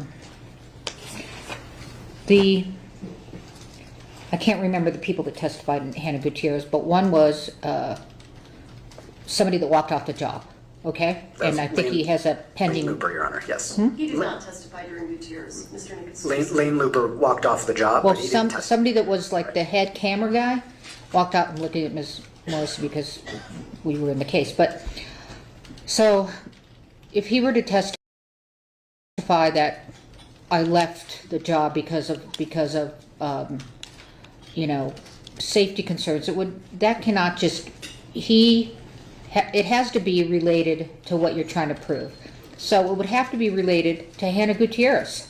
I'm not sure where I see, that's off the top of my head that it would have to be related to Hannah Gutierrez and them observing that this armorer was doing a sloppy job, and when they observed other armorers, just pretty much what they testified to before. But if they're going to say things like nothing that would speak to him as a producer cannot come in. Understood. So if you're going to say, look, this person was sloppily handling the weapon and it doesn't relate to Hannah Gutierrez, then that's producer. That's not actor. Am I being clear on that? I'm a little confused. Well, I'm trying. I don't know. I don't remember the scene that you used, but let me just say this. So you're saying, that this actor had to check because he didn't trust Hannah Gutierrez. Okay, that's Hannah Gutierrez. Okay, but let's say the shooting, Sarah Zachary. Okay, when she shot, there were two, and Sarah Zachary shot on the ground or something like that. You would have to tie that to Hannah Gutierrez because that's producer issue. So let me see if I can help out a little bit in terms of narrowing this down.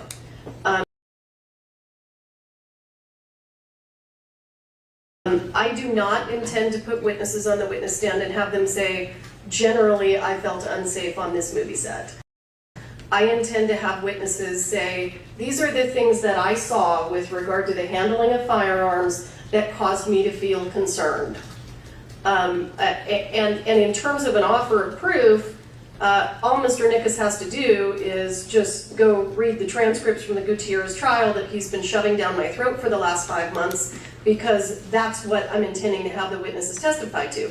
This is what I saw, and this made me feel uncomfortable, and it goes directly to the defendant's defense of, not my job, she was great. I had no reason to doubt. Yes, but it has to be related that Hannah Gutierrez's Agreed. job as an armor. You can't just say, I felt unsafe because people were screwing around with guns, because that might not be related to Hannah Gutierrez. I agree with you. It has to be related to Hannah Gutierrez, or it has to be related to Mr. Baldwin's handling of firearms, which is directly relevant. I agree with you absolutely. In one clarification there, Your Honor, October 8th, 9th, for example, Mr. Baldwin's not there. If someone testifies on the 8th, I saw Hannah do X and Y and Z and I felt very unsafe based on what she did, they not only have to connect it to Hannah respectfully, but they also have to connect that to Mr. Baldwin. Because if Mr. Baldwin didn't see it, then this comes back to the imputed producer theory. He must have known safety issues on the set on the 8th, but they haven't demonstrated that, and they have to demonstrate that to have any relevance to his state of mind. Well, I'd have to hear what it was. Of course, Your Honor, You but wanna tell me? that's an example. Oh. If a witness comes in and says, on the 8th, when Mr. Baldwin was not there, I saw Hannah Reed do something quickly or act unsafe, that relates to Hannah, but it's not relevant to Mr. Baldwin's state of mind or his knowledge of Hannah. If they say on the 20th, I saw Hannah acting carelessly, here's what she did, she moved real quickly, Mr. Baldwin was there, he saw that, then that's fair game. That's my point. Well, what you're saying is that the state can only introduce evidence that Mr. Baldwin was aware of, and I'm not sure that's correct. If they're going to show that there was a safety issue on set with respect to Hannah Gutierrez on October 8th that Mr. Baldwin did not see or know about? I don't know. Okay. Because the other way you could do this is that he was, with respect to, for example, David Halls, and how you know, he said, well, he periodically checked the gun, and I'm not sure whether there was some kind of, I don't know how to put this, some understanding about how she was doing things that could be cumulative. I don't know. I would have to figure that out when it's offered. And I'm sorry. No, the context is going to matter here, Your Honor. I just wanted to flag this issue because seeing the transcript in the Gutierrez trial, we did see the state try to introduce some of this, and we want to make sure it's connected to Mr. Baldwin. We do not want a trial within a trial. Precisely. That's for sure. Yes, Your Honor. But we also want the state to be able to address that, you know, their theory that he should have checked the gun.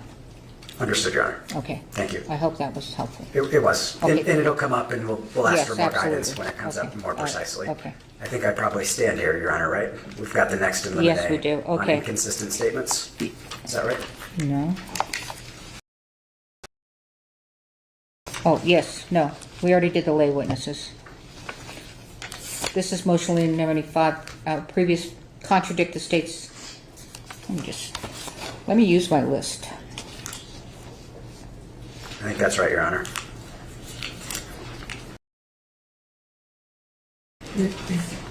Okay, we've done their 6, got to their 6. And, So we're okay, back that's to all right, let's 5 see, on so we're on 5, okay. Defendant Alec Baldwin's motion in limine to preclude argument and testimony that contradict the state's previous factual assertions. Go ahead. Thank you, Your Honor. So I'll make this brief. In the Gutierrez trial, the state made a handful of important statements that relate to what Mr. Baldwin did or did not have an obligation to do, or the cause of the underlying harm. For example,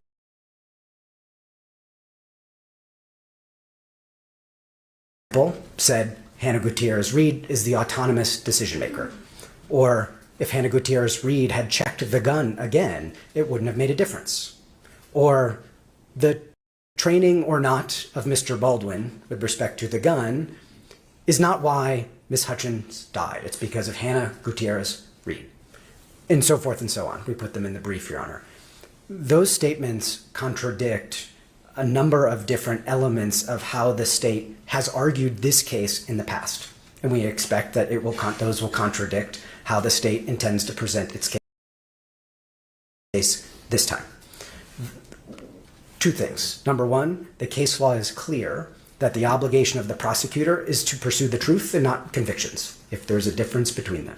And so the case law recognizes that it violates due process for a prosecutor to present contradictory theories across two trials that relate to the same matter. Now, they're not bound by the precise theory or the precise factual, underlying theory, legal or otherwise. The cases they cite are cases like Fry, where there are two defendants, the government doesn't know who actually shot the gun and killed the victim, and so it puts on a trial saying this one did and then this one did, because the government doesn't know.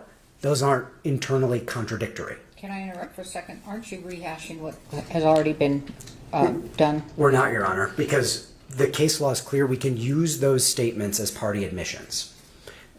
For example, look at the Bradshaw case. Okay, just a minute. First of all, that's not in your brief. It is, Your Honor. No.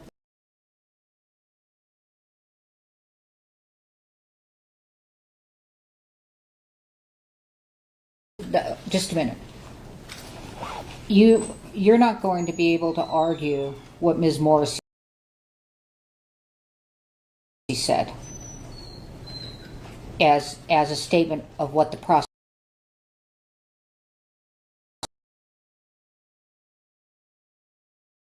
prosecutor said in that case. There's a case, I thought this might come up, and I should have pulled that case, but Justice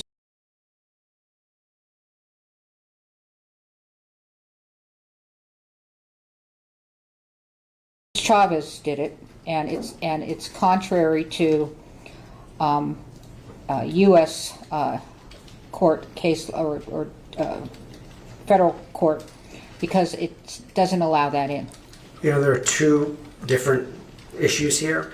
One is, does it violate due process to do it? And the other is, are we allowed to present the state's contradictory statements? So I already ruled it didn't violate due process. Right, and so on the second, and that's what the cases say. That's what Your Honor is referring to. In the Bradshaw case that the state cites in its brief, it says, look at Justice Thomas's concurrence. Justice Thomas said the Supreme Court has not ruled on, and he wouldn't support a due process violation. Mm-hmm. But then you have to continue reading that concurrence that the state cites. Justice Thomas says, if the prosecutor makes inconsistent statements, that risks undermining his case, because the defense counsel can present those contradictions to the fact finder, quote unquote, or close enough, to the Thomas concurrence. And in that concurrence, Justice Thomas says, involving two different defendants, agrees with Justice Souter, says the defendant in the second trial can present those contradictory statements that were made by the state in the first trial to the fact finder, and the fact finder can weigh those inconsistencies as it will. The state does not cite, and that's directly from the Thomas concurrence that the state cites. We're not saying due process. We do argue that. We want to preserve that. But we should be able to present, in fact, their own case says we're allowed to present those inconsistencies.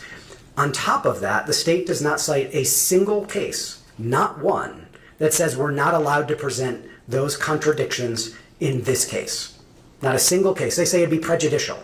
But their statements, clear as day, what they said. Let me find this case, because it went to this.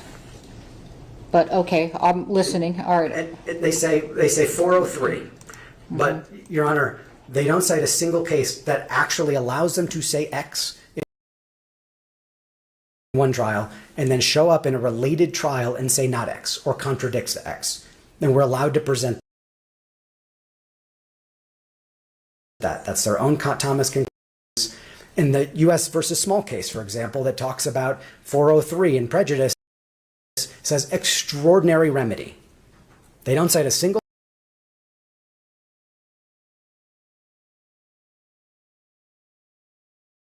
case for it, and they're asking for an extraordinary remedy, and all we're asking for is that the statements that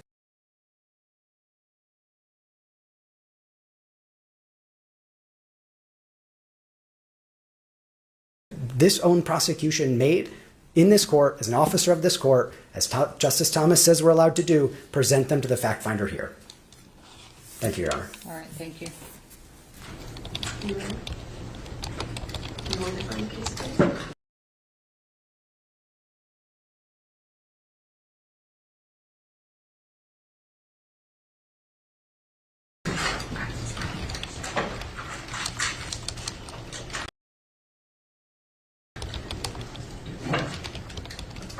Your Honor, with respect to the introduction of what are they're calling inconsistent theories, the U.S. versus Ganado Negro case addressed that specifically.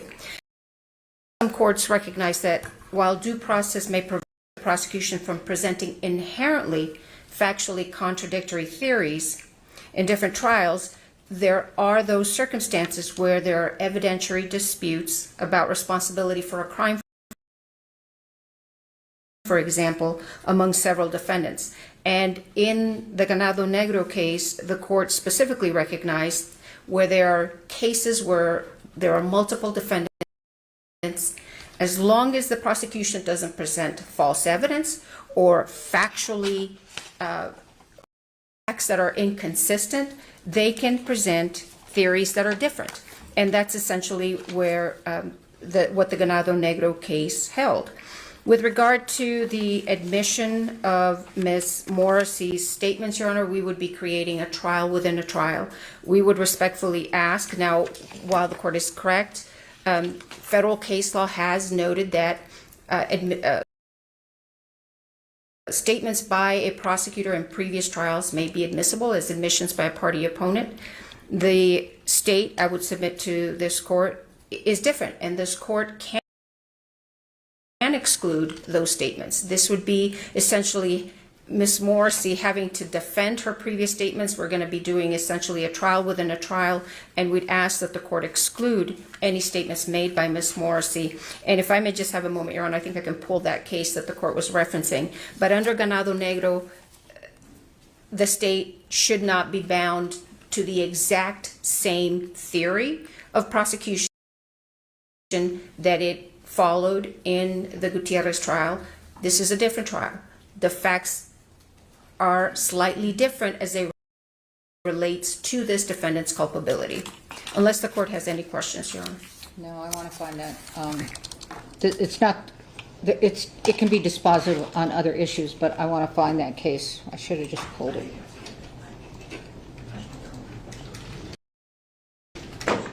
Your Honor, if I may. Yes.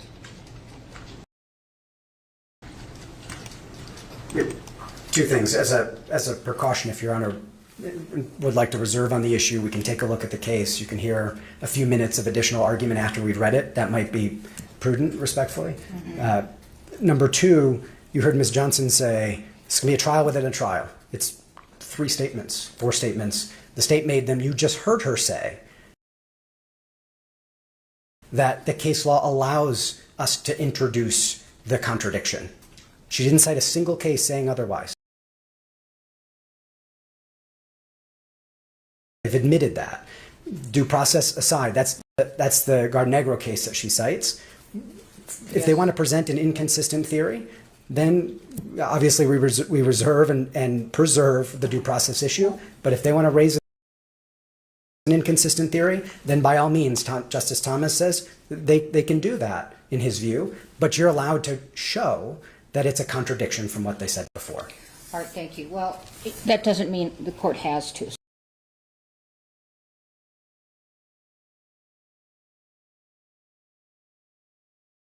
So we'll take a look at that.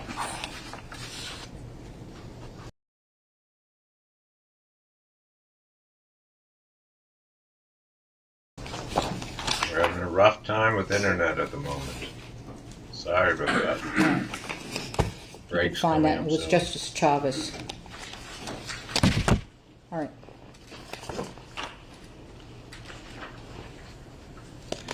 Okay, we're on.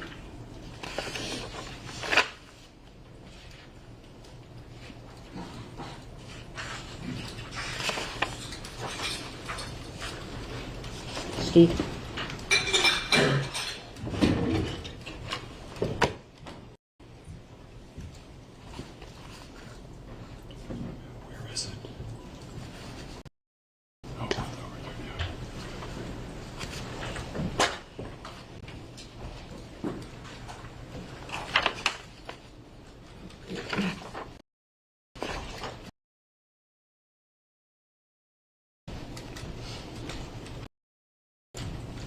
Okay, state's motion in limine 7 to prohibit use or testimony of OHSB summary of investigation.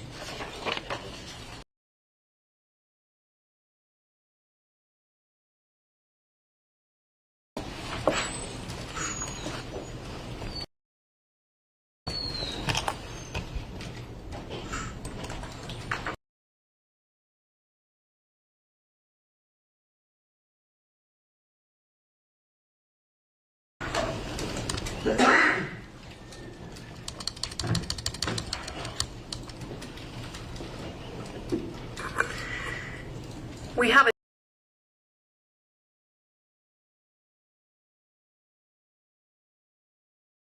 attached as an exhibit the summary of investigation that it seems clear that the defense would like to have admitted as an exhibit. So I want to address two issues. One, should the summary of investigation be admitted as an exhibit? And two, should the findings, which I would argue are legal conclusions, be allowed in as testimony? So we've got the summary of investigation is hearsay. The public records exception to hearsay it was never intended to permit something like the summary of investigation to be admitted as an exhibit because it contains legal conclusions. It's actually findings and conclusions. That's what they call it. It contains legal conclusions. It is based on a law enforcement investigation. That's all OSHA does. OSHA enforces the Occupational Health and Safety Act. And in addition to that, the summary of investigation, as you can see, has numerous instances of hearsay within hearsay. And while the defense responded and said Ms. Morrissey hasn't pointed any of those things out to the court, well, they're all highlighted in the attachment. So yes, it's true, I didn't cut and paste everything from the attachment into my motion in limine, understanding that we do have page limits that the court has been concerned with. I can pull up the exhibit and I can certainly go through all of the different quotes where OSHA investigators say they actually put people's statements in quotes during the investigation. So that's hearsay within hearsay. Those quotes don't come in. The findings and conclusions are legal conclusions. So those don't come in because we can't have the jury hearing that Mr. Montoya and Mr. Genoway came to these conclusions because it's going to cause the jury to think that they now have to come to the same conclusion. The problem with the OSHA report generally is that, one, they didn't do a very complete investigation, and I outlined very specific instances of where their investigation fails. And in addition to that, every time I read the OSHA summary of investigation, I say to myself, what is the relevance of this? What does this have to do with the case against Mr. Baldwin? And I want to put kind of in perspective, admitting not only the report, but testimony about the report is like let's say we're having a DWI trial, and it's a jury trial, and the jury gets to hear about the MVD revocation hearing. That's kind of what this is, only the MVD revocation hearing would actually be arguably more relevant and possibly more admissible than the OSHA, because OSHA is not concerned largely with the conduct of individuals. As you can see, Judge, the OSHA report basically says Hannah Gutierrez did something wrong. Well, we know Hannah Gutierrez did something wrong. We did an entire trial about it, and a jury convicted her in 2 hours. So it has nothing to do with the charges against Mr. Baldwin. Now, having said that, can the state or the defense call these witnesses that were interviewed by OSHA put them up on the witness stand. Mr. Halls was interviewed, Mr. Baldwin was interviewed, Ms. Gutierrez was interviewed, numerous witnesses were interviewed. Can we call them and put them up on the witness stand and then refresh or impeach them with the statements that they gave to OSHA? Absolutely, as long as the testimony that they're giving in the witness stand is relevant to the issues in this case. And I'll tell you, on its face, I don't disagree with the findings of OSHA. OSHA found that Rust Productions was responsible under the New Mexico Health and Safety Act for allowing this hazard to be happening on this workplace. I completely agree with them. That doesn't have anything to do with whether or not Mr. Baldwin is guilty of manslaughter. The other thing that I want to point out is the defense wants to do this thing where they don't want you to allow us to bring in anything about Mr. Baldwin being a producer.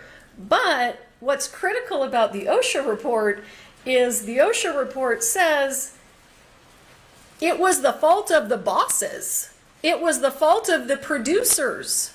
So if the OSHA report gets to be discussed, and we get to hear testimony from Mr. Genoway and Mr. Montoya about the fact that this death was the fault of the producers, then we absolutely at that point get to point out that he's one of them. And he was in a position where he got to do whatever he wanted because he was a producer. So if the court is going to prevent us from raising the issue of Mr. Baldwin being a producer, and I respect the court's ruling, absolutely, then the OSHA decisions can't be discussed because they go directly to the fact that he's a producer, and that will open up this issue that I've had with Mr. Montoya in the past, where Mr. Montoya came up with this kind of fake notion of Mr. Baldwin's a producer, but he's not really responsible for anything other than creative. And Mr. Montoya came to that conclusion because he never looked at the contract and he just talked to Mr. Baldwin. When you look at the contract, and I put the language in our response, or I'm sorry, in my motion, he's absolutely a full producer. There are no limitations on his role as a producer. The language in the producer contract says he is expected to fulfill all of the duties traditionally known by movie producers. It doesn't say there's any restriction at all. So we've got some difficulty here because if they want it in, then producer comes in. If it stays out, producer stays out. So I would ask the court to look at it in that way. If OSHA comes in, the fact that he's a producer becomes highly relevant at that point in time. Thank you.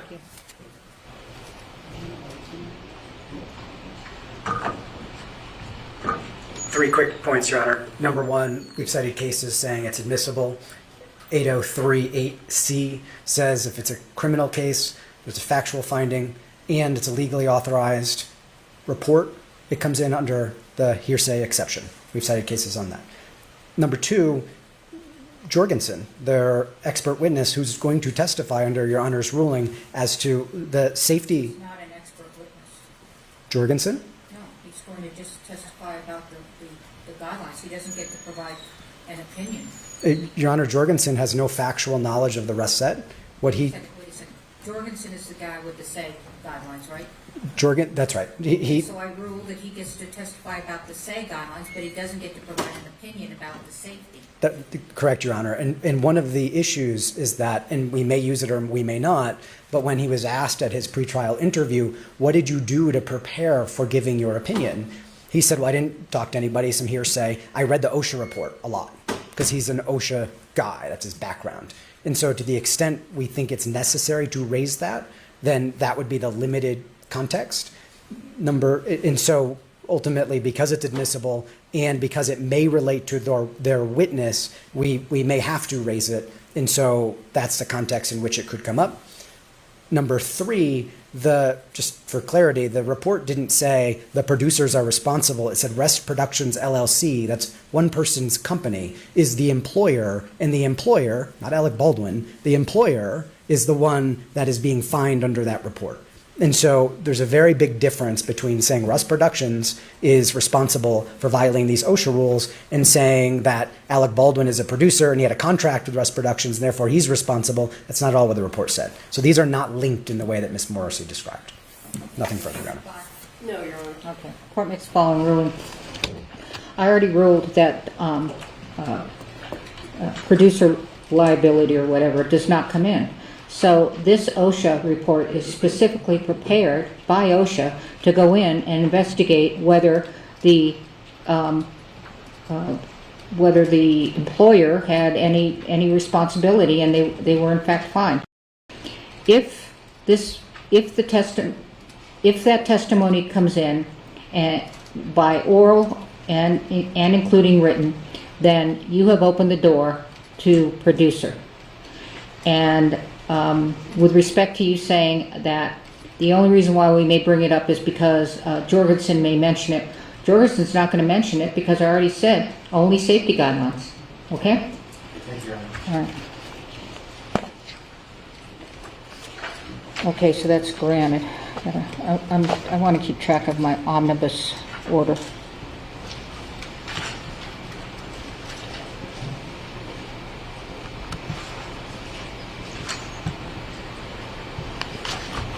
Welcome to Felix Smokes 420 Daily. Got Alec Baldwin on trial. Jury yet to be selected.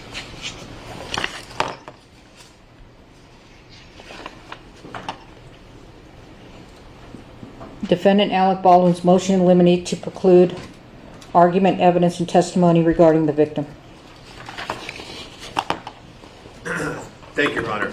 We addressed this briefly earlier when I withdrew our request to admit the medical records. It's axiomatic and not disputed that a victim's good character and all the wonderful things about them is not relevant to a criminal trial. They don't really dispute that. What they do is they try to sort of come up with ways to backdoor that evidence by giving other reasons. Like they say, well, we need to explain why Mr. Souza hired Ms. Hutchins. And so Mr. Souza needs to explain all the background about Ms. Hutchins in order to explain his hiring process, which is, of course, completely irrelevant in the first place and an obvious backdoor and not particularly intellectually honest. Then they say, well, the reason we have to explain where she was born and how she grew up is because there's one moment in this case in thousands of pages in which one witness mentions that she speaks Russian to another witness. So in order to understand that, you have to understand where she grew up in Ukraine and all of that, and her childhood and all of that, to understand that. And of course, that's also intellectually dishonest. And all you have to say, if you care about making sure this court and this jury does not, decide this based on emotion and sympathy and the wrong reasons, is you have to say, did she speak Russian? Yes. Did you understand she understood Russian? Yes. You don't have to go into the 30 years of history here. So that's the way to deal with that. In terms of exhibits, it's also very, very simple. They talk about the lapels. I agree with them. The lapels at the scene are relevant. You don't show the positions of the bodies on the ground. It's not relevant. It's not in dispute. It's not a fact in dispute. It doesn't tend to prove anything. I agree with them. The autopsy is relevant. Not the photos. The photos don't help anything. The person who's doing the autopsy is more than sufficient. And let me say something else, and this is why I wanted to quickly withdraw the application for the medical records, which is we don't dispute anything about any of this. This is not an issue in this case. You will not hear us cross-examining or questioning the fact that she passed away or the cause. In the other trial in which you presided off, there was at least some testimony, some indicia that they intended to proceed that way, and maybe that had something to do with why so much of that evidence came in. That is not an issue in this trial. It's just not.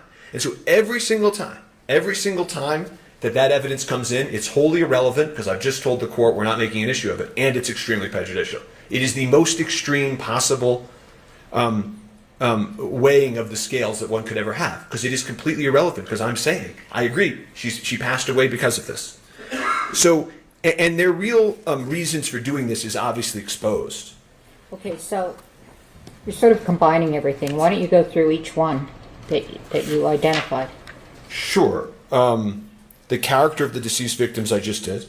The moment of death and subsequent pain is obviously completely irrelevant. The emotion, they say in here. Did you say completely relevant? Irrelevant.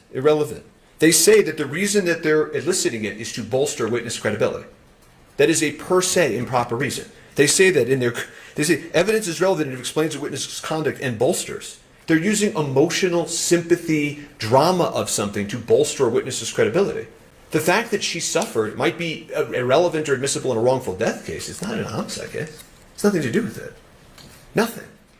And to the idea that they're going to use it so that the witness is upset on a witness stand and saying, and this is how she fell, and her face was pale, and this, and now everybody's upset, and trust me, I saw what I saw about something relevant, is exactly what a court can't allow. It's exactly what a court can't allow. And they did this the entire trial with, and I mentioned this before with the, where is she now? Is she in the medical vac? They ask all of these, why is even one time, the tone of her skin as she falls, why is that possibly relevant to this trial? And they do it with every single witness. Every single witness they did it with. So then you get to the lapel cameras and the autopsy photos. And so I was trying to track this precisely. Again, we agree that the lapels of the scene are relevant, right? You just don't need to show a body on the ground. It's just not necessary. And the autopsy photos are particularly problematic. They don't show, how are they relevant? We could stay here for days and no one could explain to me how the autopsy photos are relevant. They're not. If the court wants to voir dire the medical examiner and say, is it possible for you to explain this without presenting these graphic, vivid depictions of a tragically killed person? They're going to say, of course I can. Autopsy photos get ruled out all the time, especially in cases like this. This is not, a whodunit, where it's like, okay, let's look at this, but I'm saying I didn't do it. This is a tragic accident where two people who were known to each other and no animosity towards each other, this occurred. And so it doesn't have anything to do with the case or anything relevant. And I'm telling the court that we're not making an issue of this. So if the court knows that, unlike in the Hannah Gutierrez retrial, that this is not in dispute, I really don't understand the basis to allow a single witness to do any of that. A single witness, let alone the cumulative every single witness, which is just being done to taint the jury and to try to get the jury to do something on sympathy. Thank you. State.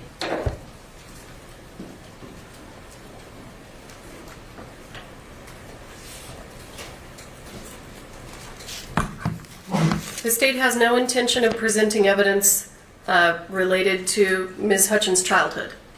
So we can eliminate that right off the bat. What do you plan on?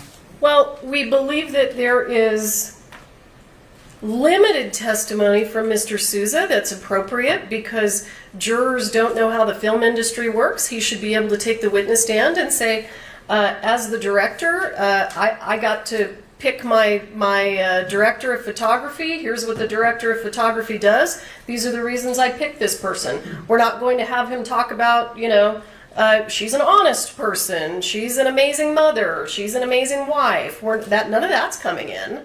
But he gets to tell. We get to put the story in context for the jury, and I think that we can do that without doing all of these things that the defense is claiming are so highly prejudicial. I have no problem limiting that testimony with regard to Ms. Hutchins, but certainly the jury gets to hear what she did, how she was hired, how does this come together? How do all of these people come together on this movie set? That's absolutely relevant. Now, with regard to the lapel videos,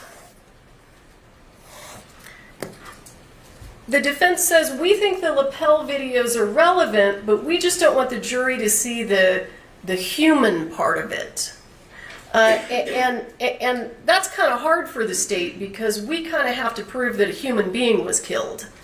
That's part of what we have to do here. So the other thing that you have to understand is that the defense probably is going to take a similar tactic in this regard that we saw in Gutierrez, and they're going to question all of the law enforcement officers about why didn't you do better? Why couldn't you have done this? And why couldn't you have done that? And the answer is, this was extremely chaotic. We've never shown up to a crime scene where there were 150 witnesses there. There were people mulling around everywhere. There were things that we had to do. Those lapel videos show how difficult and chaotic that scene was, and it goes directly to their defense. And listen, I mean, they act like these lapel videos are like a horror movie. You see Ms. Hutchins on the ground, you don't even see blood. You don't even see blood coming out of her. You see Mr. Souza's yelling because he got shot in the shoulder. That's not overly prejudicial. Absolutely not. There is tons of case law where, and the lapel video of them laying on the ground is very, very similar in terms of the analysis as the autopsy photos. Autopsy photos come in. They do. They come in every single case. I have never had a case where autopsy photos were excluded, and I even cite to a case in my response where the court actually says, basically, we've never heard of a case where there was a reason to exclude these. They just come in. Now listen, I want this court to know that during Gutierrez and during this trial, there are autopsy photos in this case that are shocking to the conscience, that we could argue successfully are relevant. Because when you crack open somebody's body, you can see how the bullet traveled. And autopsy photos actually show that. We're not asking to get those in. We are doing exactly what we did in Gutierrez. We have just 2 to 4 very benign autopsy photos. We have been more than reasonable in terms of trying to turn down the volume on emotional response with regard to these autopsy photos. I was actually stunned to see this motion after we exercised so much restraint during the Gutierrez trial, and those are the same pictures. We haven't upped the ante here. We're not trying to show anything other than, look, this is where the bullet entered. This is where the bullet came out. Those are relevant. Those are relevant to Dr. Gerald's testimony. Those come in. They come in every single trial. There's just a reality associated with the fact that someone died. I am more than surprised to hear Mr. Spiro come up here and say, we are not disputing the cause of death. The whole reason that we have probably 4 or 5 witnesses on our witness list is because the defendant put Dr. Bianca Alvarez on their witness list. They called her, talked to her on the phone without inviting us. And the whole point to doing that has to do with this farce defense of she didn't die of a gunshot wound, she died because she wasn't intubated properly. So I want to say right now, because we're short on time in this trial, if the defense is not intending to make any arguments that she died because of a faulty intubation, let me know, because I can shave a lot of witnesses off my witness list that way. Thank you. Thank you.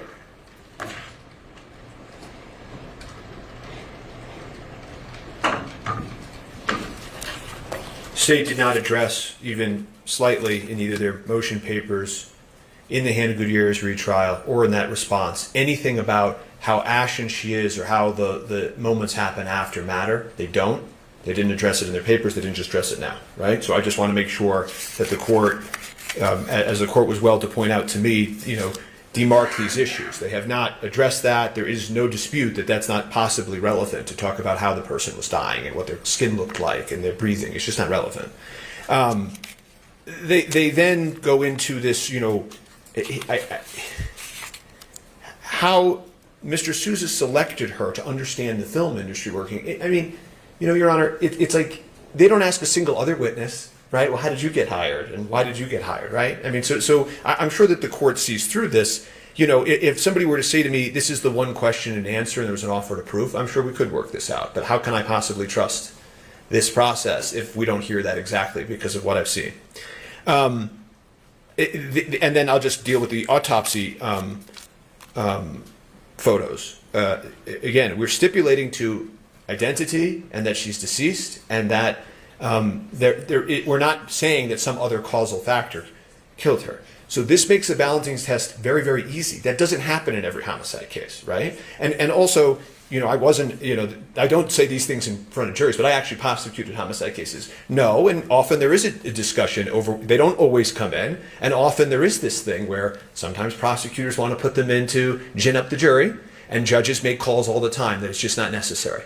We don't need to remember her that way. We don't need to do that in this case. I don't need to do that in this case. And this court can very well, like the court said to me when this hearing opened, take order of the court and has the discretion to say, no, pictures of this tragic dead body is not necessary here. I'm telling the court again, I'll say it now, I think a second time, which is we are not making an issue out of the cause of death, period. They want to take these people off the witness list, they can. But if that's what we're doing, and I've withdrawn our seeking the medical records, then I've left the court with very simple, in my judgment, balancing test. And I'd ask the court to really think about when this verdict comes down, having faith that this was a fair trial and the verdict was based on the right reasons. You can't have, it's hours of testimony, hours in the Hannah Gutierrez street trial about it, and it's different here because the gun was in his hand. The gun was in his hand. So to allow hours and hours of testimony, when we have, the state has 5 days to present this case, and we need the opportunity to rigorously cross-examine, it doesn't make any sense. I don't think it's fair, and I don't think the court should allow it. Thank you. All right, the court makes the following ruling.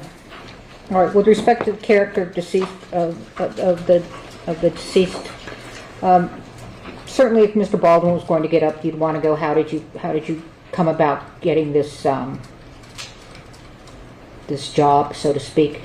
And I think it's just an introductory way to tell the story. Now, I do remember Mr. Sousa going into, we met, I liked her, we had things in common, et cetera, et cetera. I think all that needs to be said is that she was one of some choices. He felt that she was a good fit and that she was the director of photography. That's it. Okay. Now, with respect to the moment of death and subsequent pain, I think that does go to the death. That's one of the elements, and the death and the injury, the death, and I do think that that makes a fact more probative, and that is the death, and that I don't think that is its probative value substantially outweighed by unfair prejudice. Having said that, I'm trying to recall everything that occurred regarding that, and I do think that the video is appropriate. Now, I think there were some people that got up, and this may be what both of you have referred to, where they talked about being upset, they talked about how upsetting it was and things like that. We don't need that. We just need the lapels videos as to what happened with respect to her being shot and Mr. Sousa being shot as well. So that's the lapel camera depicting the crime scene. Am I misunderstanding anything else on that? From the defense's perspective, if a lot of this also goes to 403 and cumulative list, right? So Could you just answer my question? Okay? yeah, well, I think the answer I don't want is you to yes. argue again. You already had your chance. I think the answer is yes, Your Honor. I'm not, if I understood the court's ruling, I think the answer is that yes, if the lapel videos are the way that they're going to show where the bodies were or the This is man. when Lieutenant Benavides is in there and he says, everybody clear out? Is that the video? And primarily also Officer LaFleur, who's the first officer on scene, that video Right, also. where people are rendering aid? Right. Yeah, all right. So that comes in. Autopsy photos, again, they're, you can stipulate, that's fine, but they're allowed to tell their story and they're allowed to demonstrate the death. I do remember there was an autopsy photo that was pretty much agreed it was prejudicial, or maybe it was somewhere else where her shirt, I think. Which part of the autopsy photos? I don't know. But the autopsy photos in my mind are the body. So just to iron it out right now, we've got pretty much the same photos of the body that we showed during Gutierrez, nothing overly dramatic. And there is a photo of the bloody clothing, and part of the reason that's relevant is because her cause of death was exsanguination, so she bled to death. So the photos of that amount of blood go directly to her cause of death. I will allow that. All right. You can revisit that defense, but I do anticipate you may bring up some information about the tubing. Just to say that and I know the court has one more argument, but the court's looking at me for guidance on this. That we're not going to do that. We're not maybe going to do that. We're not going to do that. So when we say that we're not going to do that, the court can count on that, and that makes those. Well, you didn't say that. That's my point. Oh, I thought that's what I was going to address. You could ask the doctor. You said you didn't care about the UNM records, but that you didn't say you weren't going to ask the doctor. If I wasn't clear, I'll make it more clear, which is we are not going to ask the doctor about that. So if we're not going to ask, we're not going to seek to introduce medical records, and we're not asking the doctor about that. There isn't a basis of relevancy anymore. There just isn't. And so I'm asking the court that they now have several ways the court has just allowed for them to present that this was a death, which we concede. So, right? All right, that's fine, but they still get to do it. I'm saying no to you. Right. All right, so let's not do the shirt if they're not. Well, no, I'm going to allow the shirt. You said that she bled to death. There's nothing wrong with that. All right.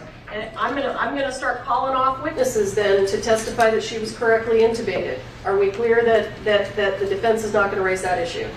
We are not raising that issue as to the cause of death, and we maintain our objections to the exhibits, and we understand the court's ruling. So, just to be clear, the video, and all I'm remembering is the video, okay? So if there's something else that comes in about in the church, then we need to revisit this, because I am making a ruling about the video. I don't remember if there were any photos. I don't think there were photos, but I remember the video, okay? They get to put on what the church looked like. Secondly, and also that gives an understanding of where Mr. Souza was for various reasons. Then, with respect to the autopsy photos,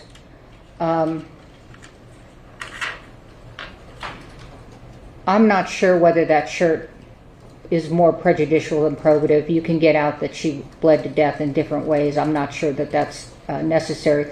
I'll revisit that.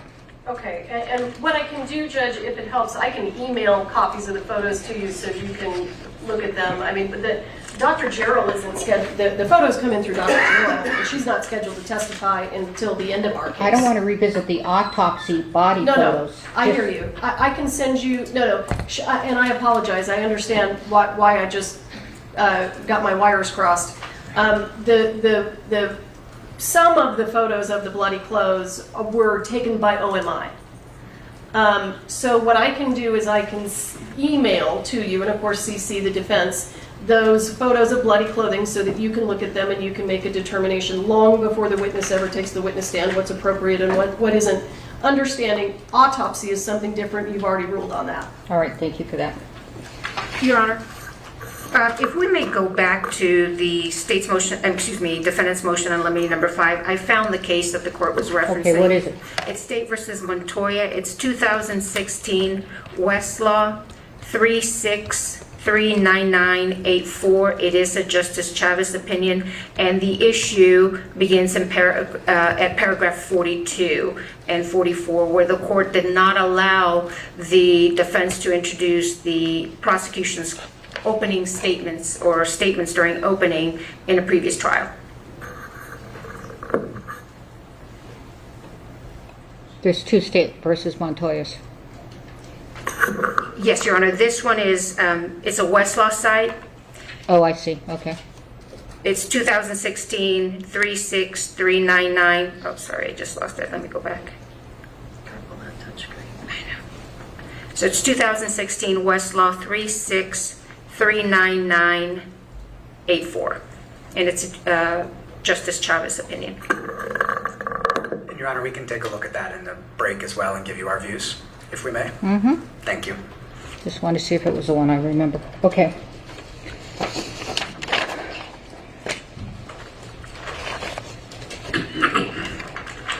Is this opening statements? Sorry. Is this opening statements? That was the reference to opening statements. Nobody's the next one up. All right. State's motion in limine 8 to allow use of exhibits during opening statement.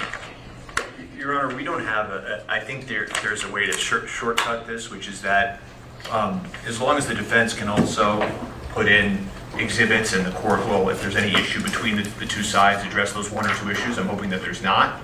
We would not, as long as it's equal to both sides, we would not have an issue. Are they going to be admitted? Yes, Your Honor. In fact, I provided defense counsel this morning a copy of the exhibits. I have a copy for the court if you'd like to look at them. What I would request is that they provide us today with a copy of the exhibits that they intend to introduce in All case right. there are But do any you issues. think there's going to be an issue on admission at trial? No, Your Honor. I don't believe there's of the exhibits that we're putting forth. We're putting forth basically the same set, a little bit more of a videotape or a little less, and the 911 call. That's it. So there's very few exhibits that we're using in opening, and I don't think any of them are an issue. All right. Well, I want you all to agree because I do not want us to stop in opening statement. Okay? Yes, Your Honor. So if you don't agree, let me know. Yes, Your Honor.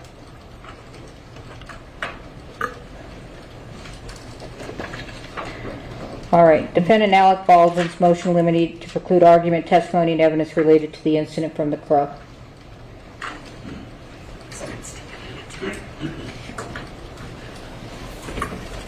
Thank you, Your Honor.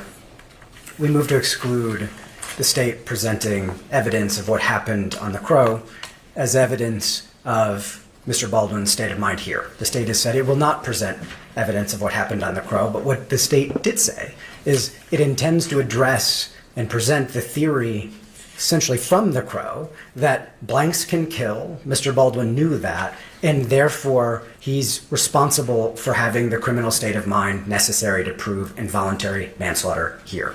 There are 4 problems with that, Your Honor. The first is, let's go back to the indictment.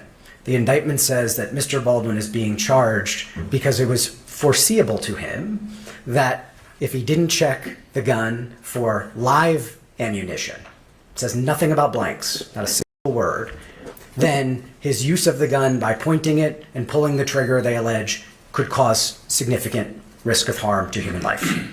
That was the theory of the indictment. Live ammunition, nothing about blanks. A few witnesses mentioned here and there blanks in the context of an accidental discharge. They get loud, you have to put your goggles on, your earmuffs on, people get mad. There is no testimony in this case about that blanks kill in this particular situation. The case theory has always been, they've said it over and over and over in the papers they've submitted to you, Mr. Baldwin didn't check for live ammunition, he pointed the gun, he pulled it, and then Miss Hutchins died. So they're trying to vary significantly from the theory of the indictment. Problem number 2, causation. Mr. Baldwin not checking for blanks and then pointing the gun did not kill Miss Hutchins. She was not killed by a blank. She was killed by a live round. And all the testimony shows that blanks are very different from live bullets. If Mr. Baldwin checked for a blank, there would have been no blanks there. And so they have a major causation issue as a matter of law in presenting this brand new theory that was not in the indictment. Number 3, there's a foreseeability problem as a matter of law with their intention to present the blanks theory. The Henley case, as Your Honor knows, we've briefed it for you, says the requisite criminal state of mind needs to match or converge, is what the case says, with the criminal act. And what the state's doing here is they're playing apples and oranges. They're saying Mr. Baldwin had the reckless criminal state of mind because he knew that blanks can kill. That was foreseeable to him. He didn't check for blanks, and then Miss Hutchins died. But the act that he's been charged with is not, he didn't check for blanks and Miss Hutchins died as a result of a blank. It's that she died as a result of a live bullet. So they're mixing apples and oranges here. They're trying to take what they say is a foreseeable risk and match it with an act that didn't cause the death. So that violates the very clear requirement of Henley that the state of mind and the act converge. That's not what they're saying here. And then last but not least, there is zero evidence in this case, zero, that Miss Hutchins would have died, or it was expected that she would have died, if you look at the foreseeability cases, if there were a blank in that gun. The foreseeability cases say it's not what can conceivably occur. Blanks can kill. It's not what can conceivably occur. It's what's expected, what's objectively and reasonably expected. There's zero evidence in this case. They don't have an expert. They don't have a fact witness that can testify. Certainly a fact witness wouldn't be allowed to testify about this, that if Mr. Baldwin had a blank in that gun, in that moment, it would have killed Miss Hutchins. Zero. There was no obstruction in the barrel. They keep on saying obstruction in the barrel. There was no obstruction in the barrel. He was feet away, 2 feet, 3 feet, 4 feet away from Miss Hutchins. It was pointed at her armpit. There's nothing in that gun that could have pierced her body. There is zero evidence. If you look back at The Crow, if you look back at the history of motion pictures, there are 2 incidents where a blank was involved in a death on a movie set. In 1984, an actor put the gun directly against his head, and the pressure pulled the trigger, and the pressure from that directly against his head killed him. In The Crow, so very different from what happened here, miles and miles and years apart. Number 2, in The Crow, what happened was the crew was making dummies out of live bullets. And when the dummy was put in to the gun, it still had residual gunpowder. And the primer got hit, it knocked the bullet tip off, it discharged, and then there was a blank loaded behind that live bullet tip from a live bullet that people on the set were making improperly. Still no criminal prosecution there. Said it was civil negligence, not criminal, but that's not the point. The point is, if you look at what happened in both of those cases in the history of motion pictures, they are entirely distinct facts. The state cannot come in at the last minute and say, blanks can kill, Mr. Baldwin knew that, and therefore he had the requisite state of mind, and they match it up with an act that killed Miss Hutchins. Zero evidence that that would have happened here, and therefore they cannot present it as a theory when there's no causation for it, there's no foreseeability for it, there's no evidence for it, and it's not in the indictment. All right, thank you. Thank you, Your Honor.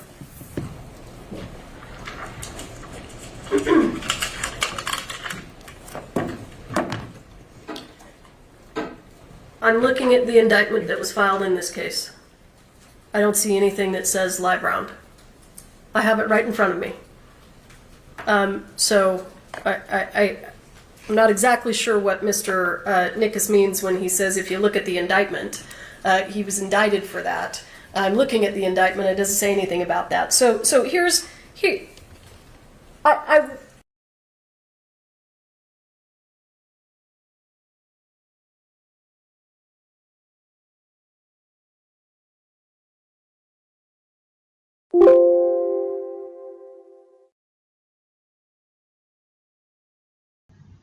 That's going to be part 1. Unless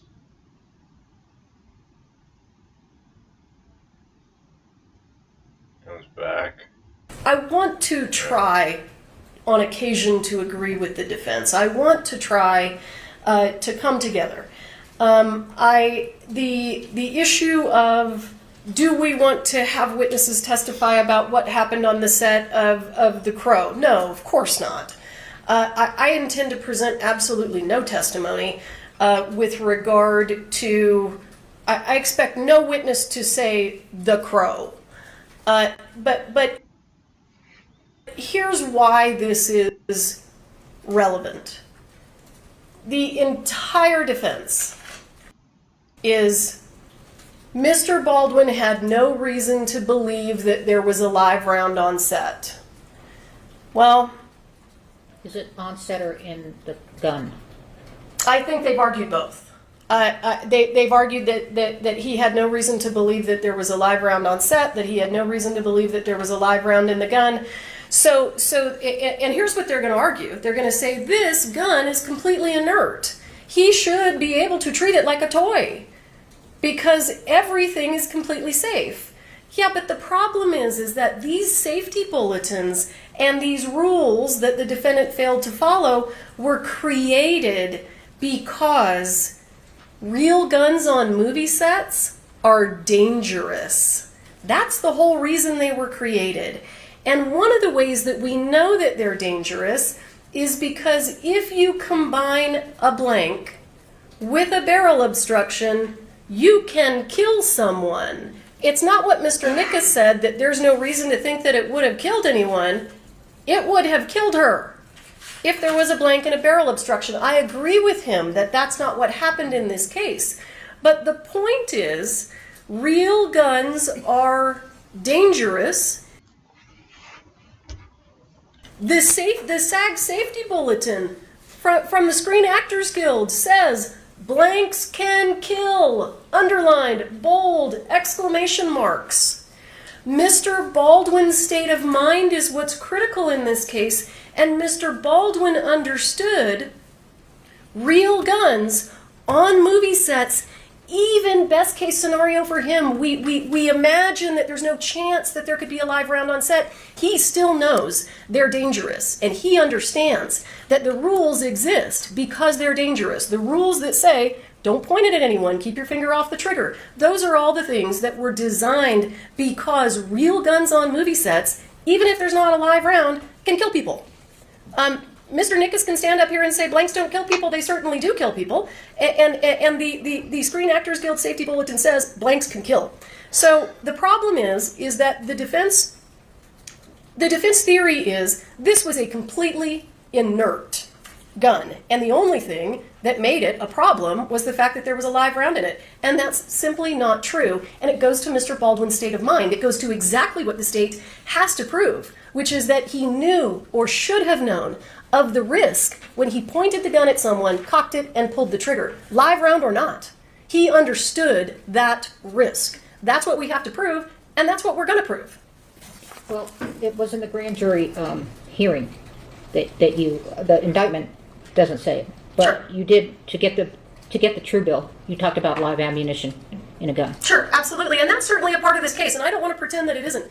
Because the other thing that we know, and we put this in some of our responses, is that when Mr. Baldwin was being interviewed by Corporal Hancock, he actually said to Corporal Hancock, I'm wondering if Hannah commingled live rounds with her dummy rounds. He knew that there was a possibility that a live round could find its way on set. He didn't even know that Ms. Hutchins had died yet, and he told Corporal Hancock, I wonder if they were commingled. He knows that these guns are dangerous. And listen, the state isn't, I've had countless cases where the prosecutor has a slightly different theory at trial than they did in front of the grand jury. There's nothing improper about that. We're not amending, we're not trying to add charges at the last minute. I don't understand exactly what the issue is. If there's case law that says that I'm married to absolutely every single theory that was put in front of the grand jury, it's news to me because I've had courts amend grand jury indictments in the middle of trial based on the evidence. And the evidence in this case is that this gentleman knew that you can't point a gun at someone and pull the trigger because even if there's not a live round, it might kill somebody. He knew that. And I agree, we don't have to get into what happened on the Crow, but at the same time, the safety bulletins are made because of that. They exist because of that. Thank you. A few issues, Your Honor. In terms of the indictment, it was in the grand jury instructions on which the indictment was based, to be clear. There's nothing in the grand jury instructions, in the indictment, in this case, where the actual allegation of the charge is that Alec Baldwin didn't check for blanks, and therefore he's committed involuntary manslaughter. This, in terms of time, Your Honor, and sensitivity to cumulative witnesses and cases within cases, this is a case within a case. It's a hypothetical case about an act that didn't happen, that didn't cause the death at all, with, on top of that, significant questions about whether it's even possible when we know from the history of motion picture it's never happened in this way. Who are they going to testify? Who are they going to have testify, the state, that Miss Hutchins would have died if there were a blank in that gun? What expert witness is going to say that? They don't have a single expert witness. They don't have a single fact witness who's allowed to testify about that. They don't have any evidence that there was an obstruction in the gun. There's literally no evidence of this, and if they want to put on a theory that merges different state of mind with this hypothetical act that didn't cause a death, then we're going to have a very confusing trial with multiple different witnesses being asked, have you ever been on a movie set where a blank killed someone? Have you ever been on a movie set where a blank shot and pierced someone's body in a way that was really dangerous? Have you ever had someone on a movie set shoot a blank in a way that did anything other than cause a little rash, or hurt someone's ears, or make their eyes have stars in them? We're going to have a trial within a trial about a hypothetical that was not raised until the very last minute and wasn't the basis for the charge in the first place. They have foreseeability issues, they have causation issues, they have evidentiary issues, and there are major notice issues. And in terms of cumulative testimony and wasting of time in cases within cases, that's what this theory is going to become. Thank you, Your Honor. All right, thank you. All right, the court makes the following ruling weighing whether it has any tendency to make a fact more probable or less probable than it would be without it, and whether its probative value substantially is outweighed by unfair prejudice. I think it's difficult to deal with what I read in the grand jury transcripts about, the theory about the negligent use of a deadly weapon is just his manner of handling, that he shouldn't have cocked the gun, et cetera, et cetera. And then with respect to the alternative, it is that he failed to check the gun. He failed to confirm that the gun, I remember the word confirm, about live ammunition before he pointed it at someone. I think that I will not allow any testimony other than one sentence statement, probably by your expert, Ms. Morrissey, that says that blanks can also kill. But to consider that he failed somehow, that's just going to be up to the trier of fact. I think everybody knows guns can kill. It depends on what's in there, but I think that you can mention it. But that's it. We're not going to go through 5 different questions on tell me how and how serious this is, and if he's a gun owner and he's done all these westerns, or not westerns, but all this gun experience, and he should have known it. Just say that, and if you can tie that up, great. Understood. All right, let's take our lunch break. Okay. All right. What else are you going to surprise me with?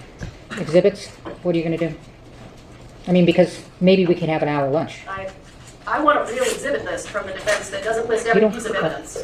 They probably feel the same way. Well, we were very specific. I do think that given the court's guidance today that there could be, I'm hoping that the opening exhibits all work out, and I'm hoping that this slowly streamlines up. The board here is 50 minutes max a piece. You said 50? 50. Okay. 50. And oh, let me just be clear on board here, so as you're getting ready for it.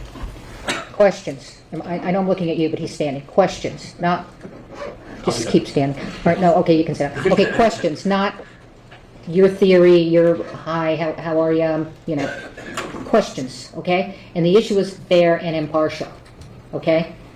Not maybe this isn't the case for you. We're not shopping. It's fair and impartial, okay? Yes, sir. And questions. I'm emphasizing questions. You ask questions. You don't talk to them. Do you understand what I mean? I mean, I'll give you latitude, but I'll have to pull you in if you're not trying to get fair and impartial.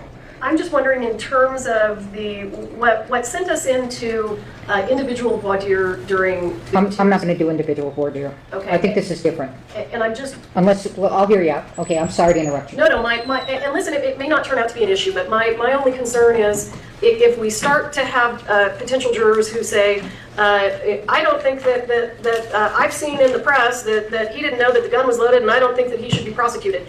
I think that there was a concern in Gutierrez that if we have all of these jurors just giving their opinions because they've seen things in the press, it kind of poisons the well. Right. So that's first of all, my intent is, and I'm open to hearing from you all, but when that happens, I'm just gonna call you up and agree that this person should be stricken for cause and he can leave. What do you think? Sure. Yeah, it would have to depend on the, how extreme it was, but I think we'll be able to make eye contact, frankly, and figure out some of this. I'm hopeful. Yeah, I don't know how the court, I wasn't there at the first trial, and I don't know how the court is planning to design this. There is, of course, in both directions, a risk of pollution of the jury pool, right? Right, You know, yes, so, absolutely. so I think that if anybody has, extreme views on anything, maybe that's a way to sort of say that you're going to hear questions, and if you think that you have a view that should not be spoken publicly, and you sure. would like to speak to me Right. and the lawyer separately, Right. you can so indicate when Right, you raise your hand. right. And, Well, and that- that's part of my instruction, Right. okay, that you can speak in private. And most people start saying, well, I want to speak in private. Or you say, do you feel like you